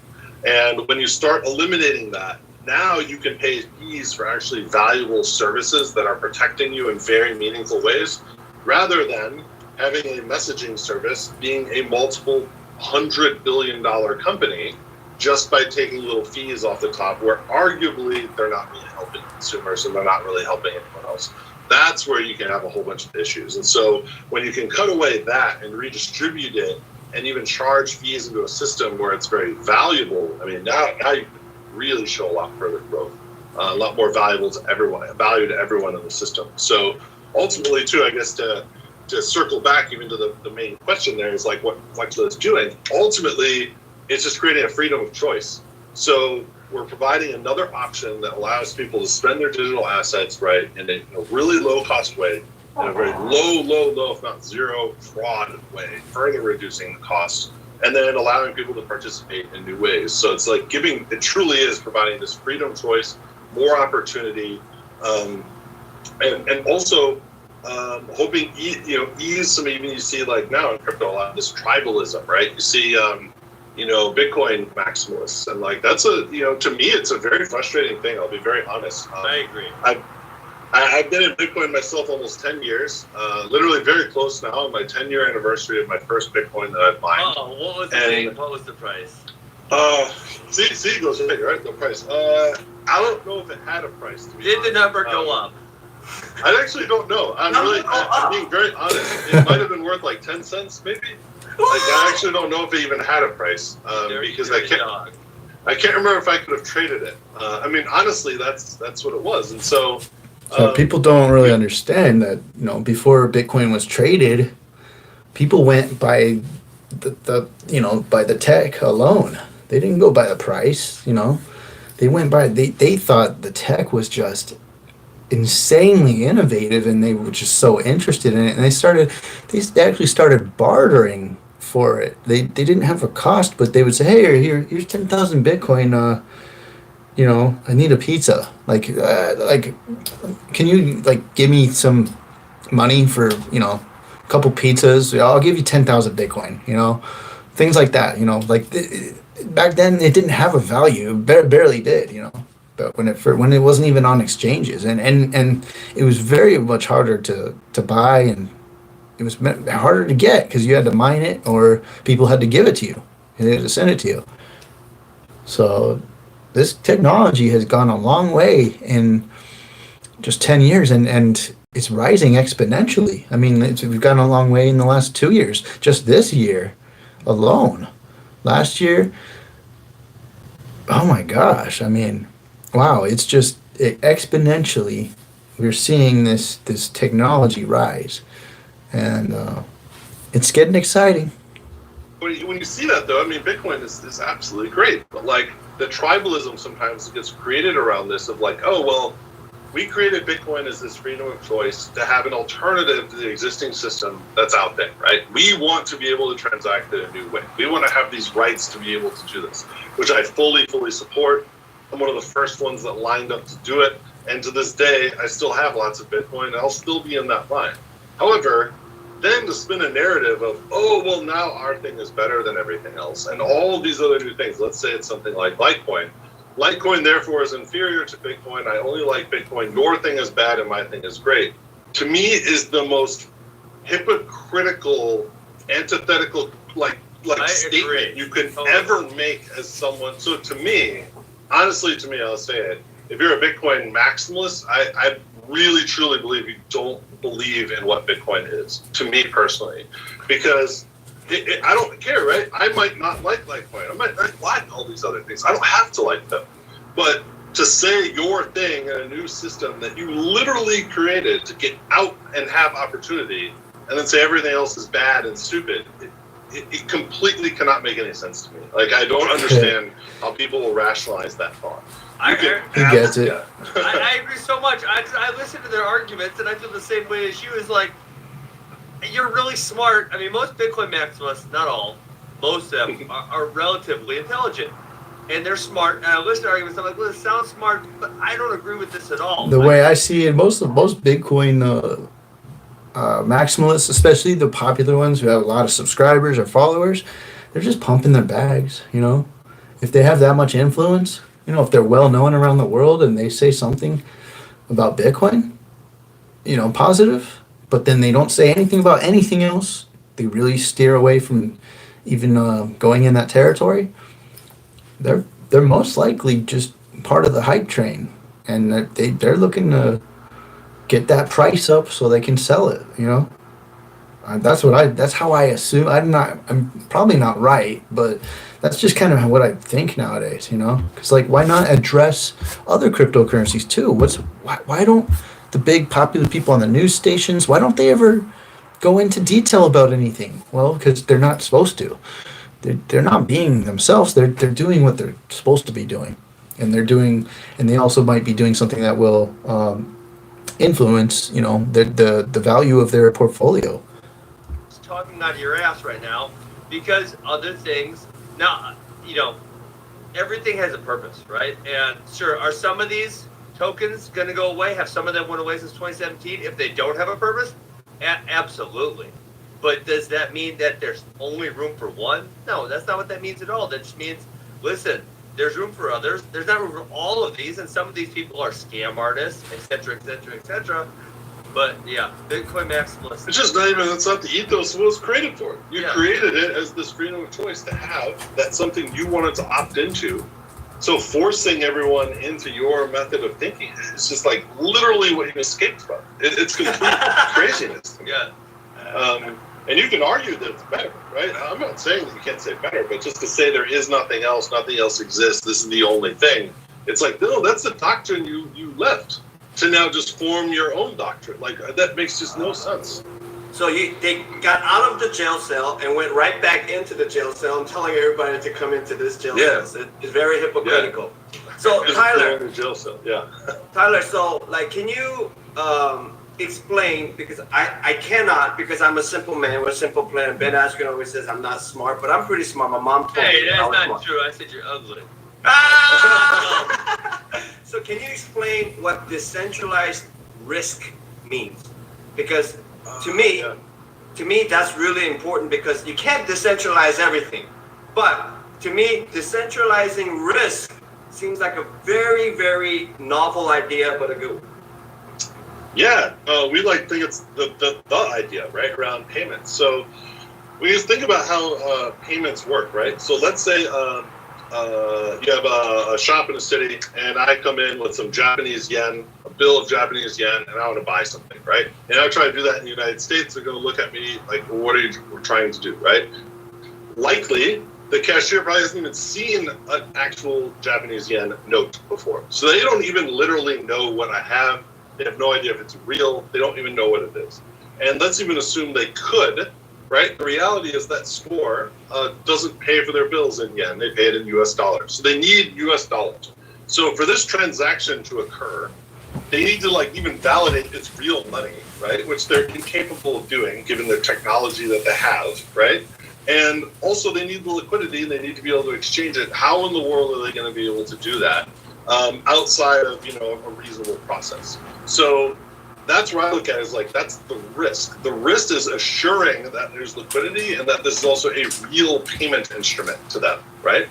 So right now, the way that it works is that when you use a credit card, a debit card, or anything else, through all of this kind of back-end banking infrastructure, the card association, let's say, will vouch for the authenticity of the funds. So when you take your Southwest card and you go use that in Japan, let's go back to the Japan example, it'll work, right?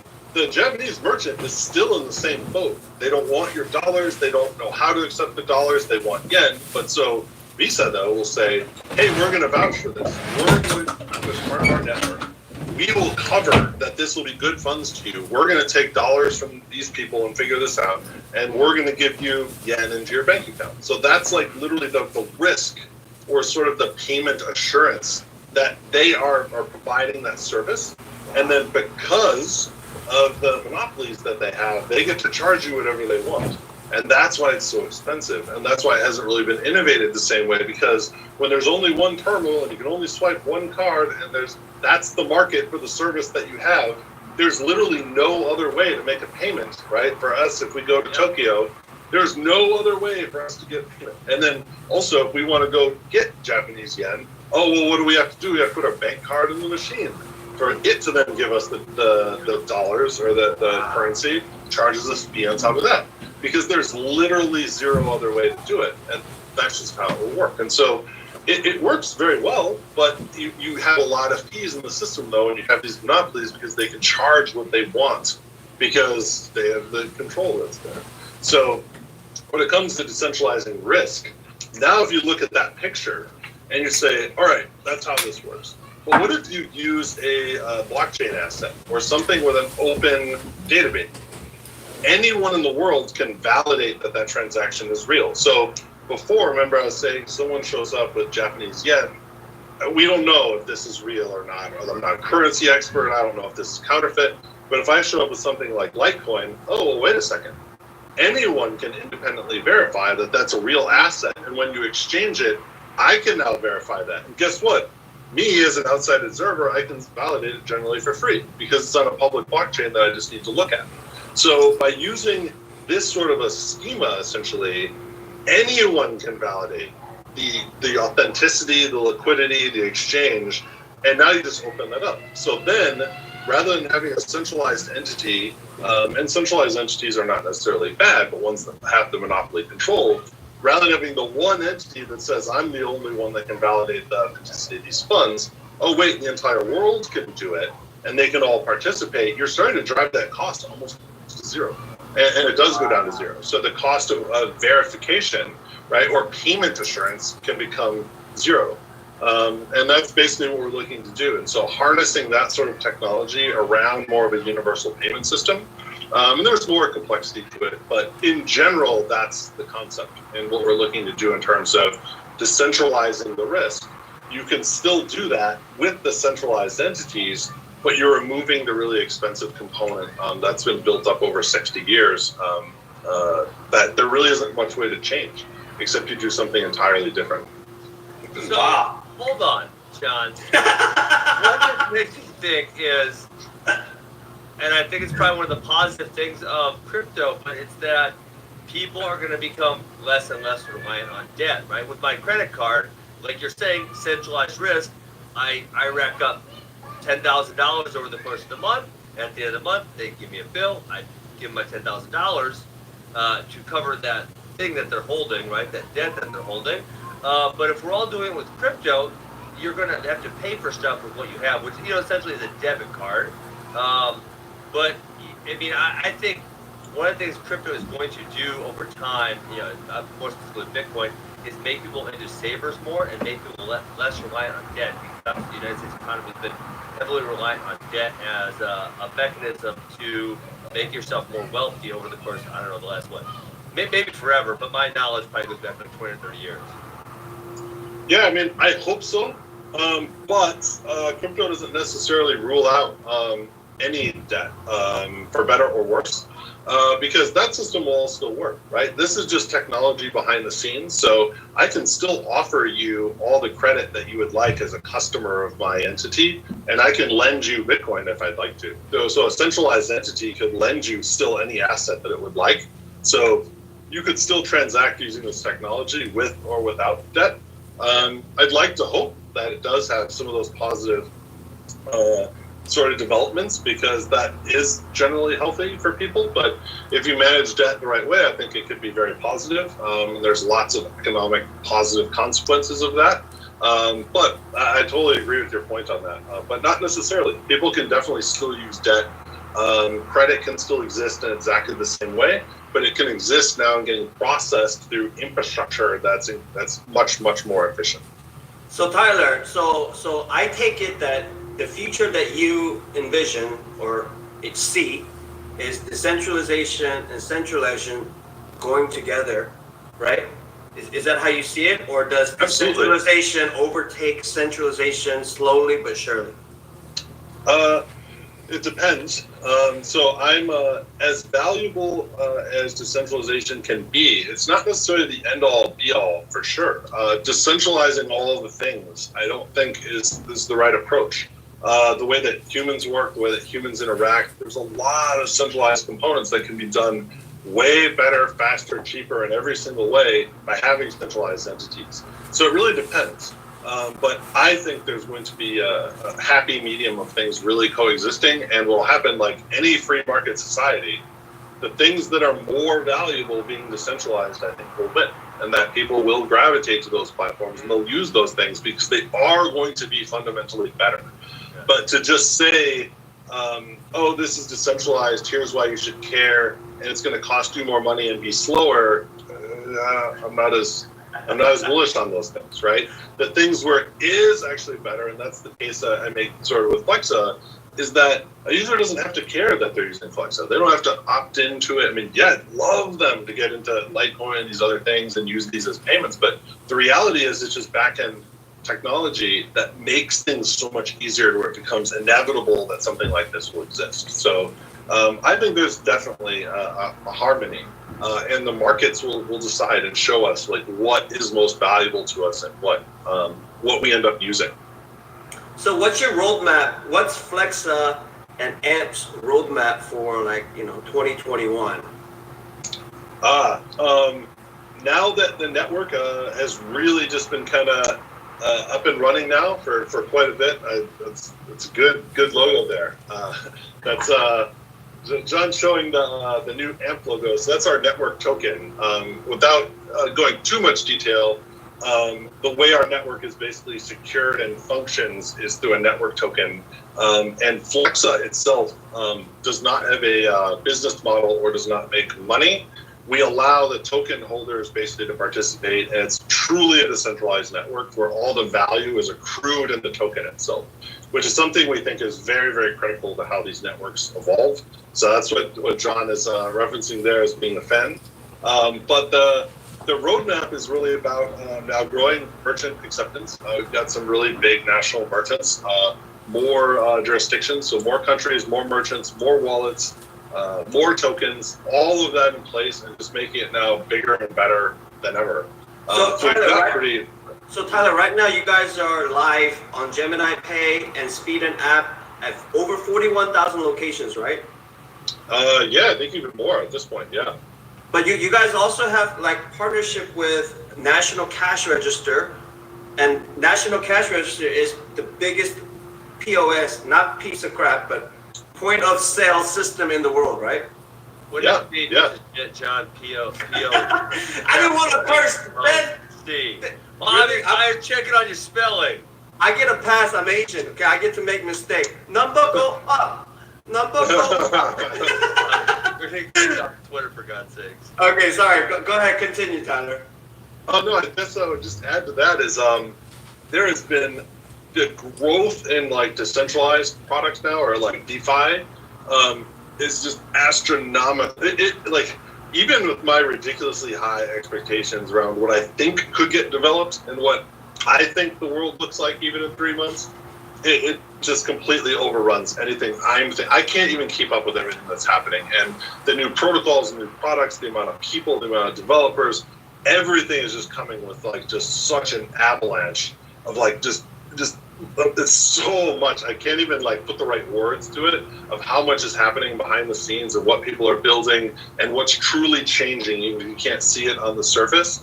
So Flexa and then AMP, we're very much going to be a part of that. So we're working on how we best integrate with all these other DeFi protocols, how this becomes more meaningful to people, get these integrations in place that just make things that much easier for people to use, for people to understand, for people to financially benefit from, all of that.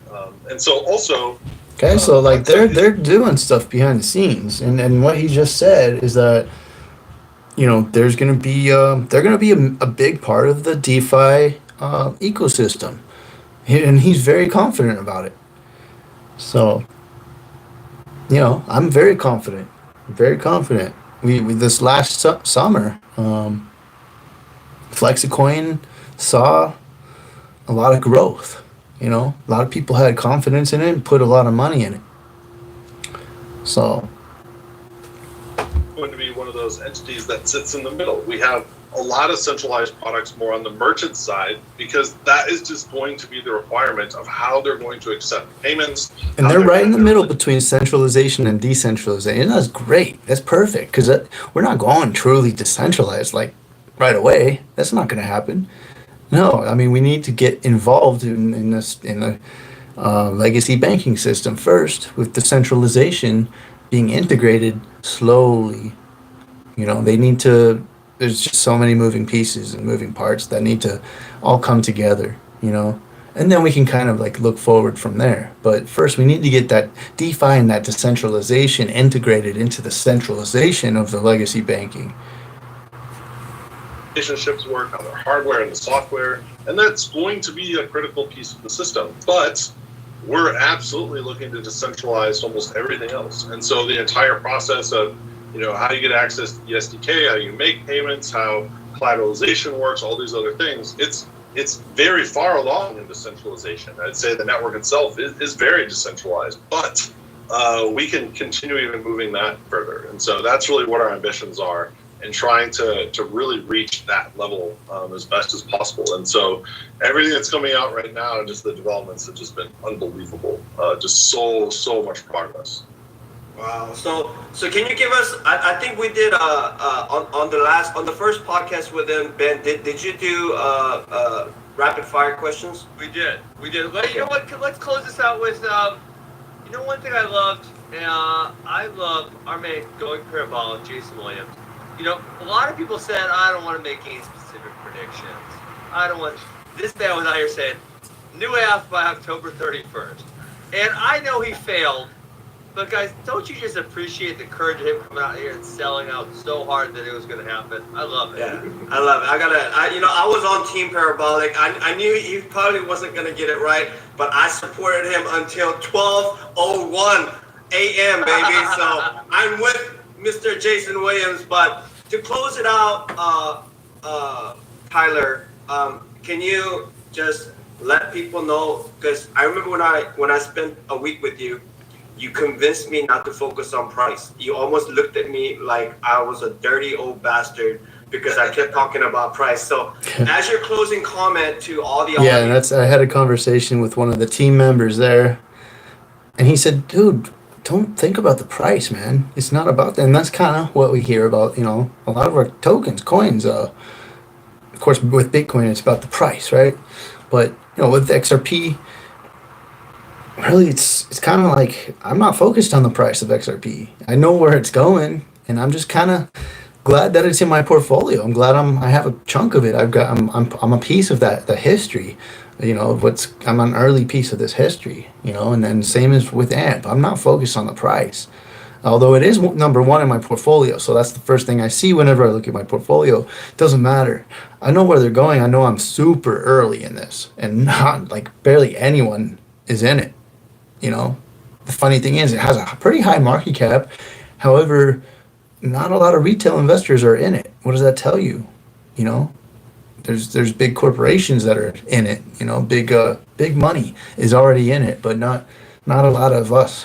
And that's a good thing. That's kind of how, remember Ripple in XRP back in 2015, 2016? Not a whole lot of people were in it. And then the price exploded. Now the community's huge, you know. But before, no. I mean, it was mostly banks and institutions and things like that. Can you tell them why you shouldn't be focused on price at this junction? Yeah, it's a good question. Well, first, unless you're a professional trader, right? And when you look at cryptocurrency or equities traders, I mean, these guys, they have war rooms of the smartest people in the world and the software and everything else. Like, you're going to get wrecked very, very quickly. If you think you can actually trade these assets against what you're up against, it really just won't happen. So please, the quicker you can get out of the mindset of I'm going to have something and sell it for a little bit more and buy it back and all those, like the sooner you can get out of that mentality, I think is going to be very healthy and good. So then it really just becomes, I'm buying an asset to speculate or use or whatever it is. Just set a very realistic timetable of how long do you want to hold this for? What price are you looking for? Or do you want to hold it for 10 years, right? Do you want to start using it in different ways? So the quicker you move out of the looking at the daily price, your brain will be much, much more healthy. You'll look at a lot of other things of how you can use this, a lot of exciting things. You'll get to see actually things that are getting developed. So when you start getting out of like that ultra speculative mindset, you can find peace with what you're looking to do, right? So like we've already seen it, right? With all of the craziness that's happened with Bitcoin, there's only like people that have bought Bitcoin, let's say, over a span of like 1 month that have ever lost money. If you bought Bitcoin and kept it, regardless of what's happened, there's only like 1 month in history where you bought it and have lost money. I think it's like 34 days total has it been above. Exactly. Right? So if you think about it in that perspective, well, man, think about what your mental health looks like and think about what you could do with Bitcoin or Litecoin or anything else and use other apps or all these other things when you just then set your expectation. Let's say you want to double your price or whatever it is, you can do that. You can just set a sell order and then you're good and happy. Or even someone like me, where I'm a very, very long-term holder around all the various assets that I have. So, yeah, you could tell me, if you told me Bitcoin was 20,000, I would not know. I only would know because I'd see the news and things like that and people would talk about it, but I'm not checking the prices because that's not, to me, really, it is an indicator of success, and the number go up probably influences more than anything else, being totally honest, right? Like that's 99% of what people care about. So just the number going up doesn't matter. I mean, that's just ignorant of me to say. But it's not the metric that I'm really focused on, because to me, the number can go up and down.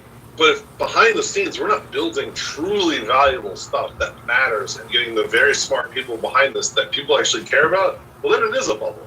And it will explode, and I'm not going to be able to time a bubble, right? I'd like to think that I'm smart, but I'm not going to be able to do that. And we're all going to lose. And so for me, I see the value being exponentially more. I look at, what does it take to get Bitcoin to 100,000, 500,000, a million, all these other assets, start looking at actual true, more valuable than gold. What does it take? That's perfect. What he's saying, we need utility. Now, this came out of the birth canal as a utility token. All right, it came out as a utility token. It came out as a token that gets staked for collateral to provide liquidity for the protocol, so that you can spend crypto at a merchant, and it can go straight from crypto to whatever currency of their choice in a split second, fraud proof. That's utility. Get more valuable in gold. What do people find valuable in gold? What do they use it for? How do they store it? Right, and that can all be done if it makes sense, which I think it can. And so if we build the products and we build the infrastructure to support that, something like PayPal, for instance, right? That's a huge step in the right direction. If you want to go buy gold right now, there's 1,000 different, maybe it gets advertised on the home shopping network. I mean, that's the level that you see, right? And how easy it is to understand and buy gold and put it in my closet if I want to, right? Yep. So it's really just all sort of there. And so that's what I'm really focused on building, is making these things so much more valuable. So those are the metrics. Right, and and when we look at the price of the AMP token, and the AMP, when you look at the AMP token, and when you look at the exchanges it's on, and what kind of volume you're seeing, you got to realize people are not buying it to trade the AMP token. You're not buying it to create volume and liquidity to trade. You're buying it. And you're not even there. Most people like me and you, we're not even buying it. Most average people are not. There's no reason for them to buy it unless they actually, look at my channel or actually dig into it a little. They're not the ones buying it. The exchanges, especially the ones that are going to become crypto banks, registered banks, they're going to be buying it. And the more and more people use crypto and spend it, and there's more demand and more merchants get on board with them, which they already have an impressive list of merchants, the more of these exchanges and banks and wallets, and all these apps are going to be using the AMP token. They need it to provide liquidity for their own platform. That's what they need. That's why it's a utility token. So when you go and look at the volume, people want to say, well, dude, there's no volume there, man. Like there's no, look at it doesn't look like there's a lot of volume. However, it's because people aren't selling it, I guess, people were, on Uniswap. I don't know what's going on with the big sell-off of AMP, but I believe it's because we had the token switch and people are just not informed. But there's a lot of questions. They're confused. And that's fine. Whenever a company makes a big change, not even a company, but whenever an organization makes a big change, or even a company makes a big change with their product, and people look, crypto is already just speculative, and people don't understand crypto, let alone just something that's deeper into it, like this utility token here, Flexa. There's really, people don't see a need for Flexa when they're barely even seeing a need for crypto yet. So this is why we're very early, and that means, well, to me, if you're looking at price, if you're thinking about price, getting in earlier is always better, because you hear more news, the mood shifts, you know, the sentiment shifts in the world. And you saw how much it shifted just the last few months, just about Bitcoin. Now, remember, it's only Bitcoin that they're talking about right now. Next will be probably Ethereum, you know, then XRP. It's just going to go down the list. You know, Ethereum is going to be the next big thing, I think. And Chainlink, too. They're talking about Chainlink. But, you know, the big headline is buy Bitcoin. And that gets people's foot in the door. So crypto is just barely being accepted right now, just by the world. You know, people barely even know about it. But they're starting to understand a little bit more about it, especially now that. And wait till the financial system just crashes. That's when people will scramble and flock to crypto. And it could happen in an instant. You know what I mean? And it's happening. Well, the system's being dismantled as I talk right now. But, you know, there are going to be events that happen that will, you know, cause the dollar to go south, you know, and then crypto to go up. And you know, but, yeah, the utility is to stake this token. So these companies don't buy it to sell it; they buy it to hold it and stake it forever. You know, they're not planning to sell it. These companies are not planning to sell the token. That's why we're so early. But so much of it is already locked up, and people just need to understand that Flexicoin has no value anymore, and they need to switch their Flexicoin to AMP if they want to get that value. And now, in my opinion, it's really down low again, you know, and I think it's a good time because I think we're heading into another portion of the bull market that's coming up. Anyways, sorry about that, a little ramble. See, and they're directly related to the price, but for me, the price is sort of like almost it's an effect of what we can do. So Side effect. And you know, I'll end with this. What Tyler says is true because I always say, hey, Bitcoin price is here. It's like John Kim. He calls me John Kim, by the way. A lot of white people call me John Kim like it's one word, but I like it. He says, John Kim, are you still looking at prices? Are you still in Shame on you, John Kim. Shame on you. All right, guys. Thank you, Tyler, for coming in. We love you, man. AMP token on the Flexa network. Ben Askren, I'll see you next week. Boom. all right. Cool. There's also one more little video. It's like 2 minutes long that I want to show you. It just explains AMP a little bit, but it's only 2 minutes long. I kind of want to see what this is. Yeah, I don't want to look at the stupid headlines. Let's see. Crypto Mike. Go to Crypto Mike. I'm going to go down to.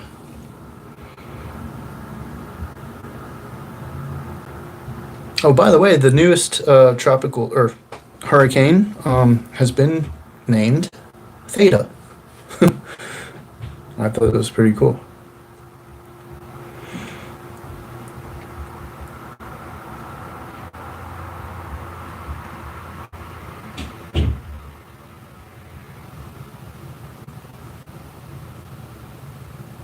Let's see, I tweeted it out yesterday, so it's going to be here somewhere. Oh, tomorrow, by the way, they're cool. Wow, they've got look, they're starting to go around. I like this. I like the direction they're taking now. They're starting to become more public with their interviews and more public with what they're doing with panels. They're hosting. AMP token is hosting a keynote Future of DeFi and Payments panel at the Futurist conference. Argent is going to be there. Compound, those are big names in the crypto. And Argent's a DeFi wallet, and Compound is it's a DeFi token, a protocol. Okay, where was that video? Here it is. It's only 2 minutes. I'm Dustin Plano, the host of the Black Card Learn video series. Our Black Card Learn video series is designed to provide a quick and easy to understand overview on some of the most popular coins, tokens, and various digital assets available in today's crypto ecosystem. Thanks for watching, and please share these videos if you find them helpful. What is AMP? AMP, previously known as FlexaCoin, is a cryptocurrency adaptation that acts as a collateral asset. It was developed with the intention to collateralize retail payments within the Flexa network. AMP helps to limit the tension of crypto payments between customers and merchants using fiat or crypto in order to ensure a merchant's confidence in accepting a user's money. This type of cryptocurrency is primarily helpful for business-to-business transactions because funds are temporarily secured during the processing period. A transaction while waiting for confirmation on the blockchain. In this way, AMP functions as an insurance policy to notify buyers and traders that cryptocurrency transactions are in progress. As an ERC20 token, AMP is easily accessible because developers built the Flexa network on the Ethereum blockchain. The supply of AMP is fixed at 100 billion coins. This digital asset was built specifically to function as collateral, to secure transactions for merchant-to-merchant payments. While a transaction processes, there is a period of time where it is unconfirmed, which can take seconds to hours, and AMP is used to ensure the value of that transfer until confirmation. Use cases for this project include not only payments, but lending, exchanges, and remittances. AMP was built on the Flexa network, which aims to provide fast and secure payments for merchants worldwide. In addition, AMP is compatible with any value transfer, digital or physical, and remains decentralized and open source. Digital assets like this one are supported by Blockcard, and you can use them to fund your Blockcard account. And Okay, that was a really nice little explanation. So, with that said, I'm going to let you guys go. I hope you learned a little bit about AMP. If you want to buy it, the most liquid place you can buy it is on Uniswap right now. All right, it has a liquidity pool on Uniswap. So check it out.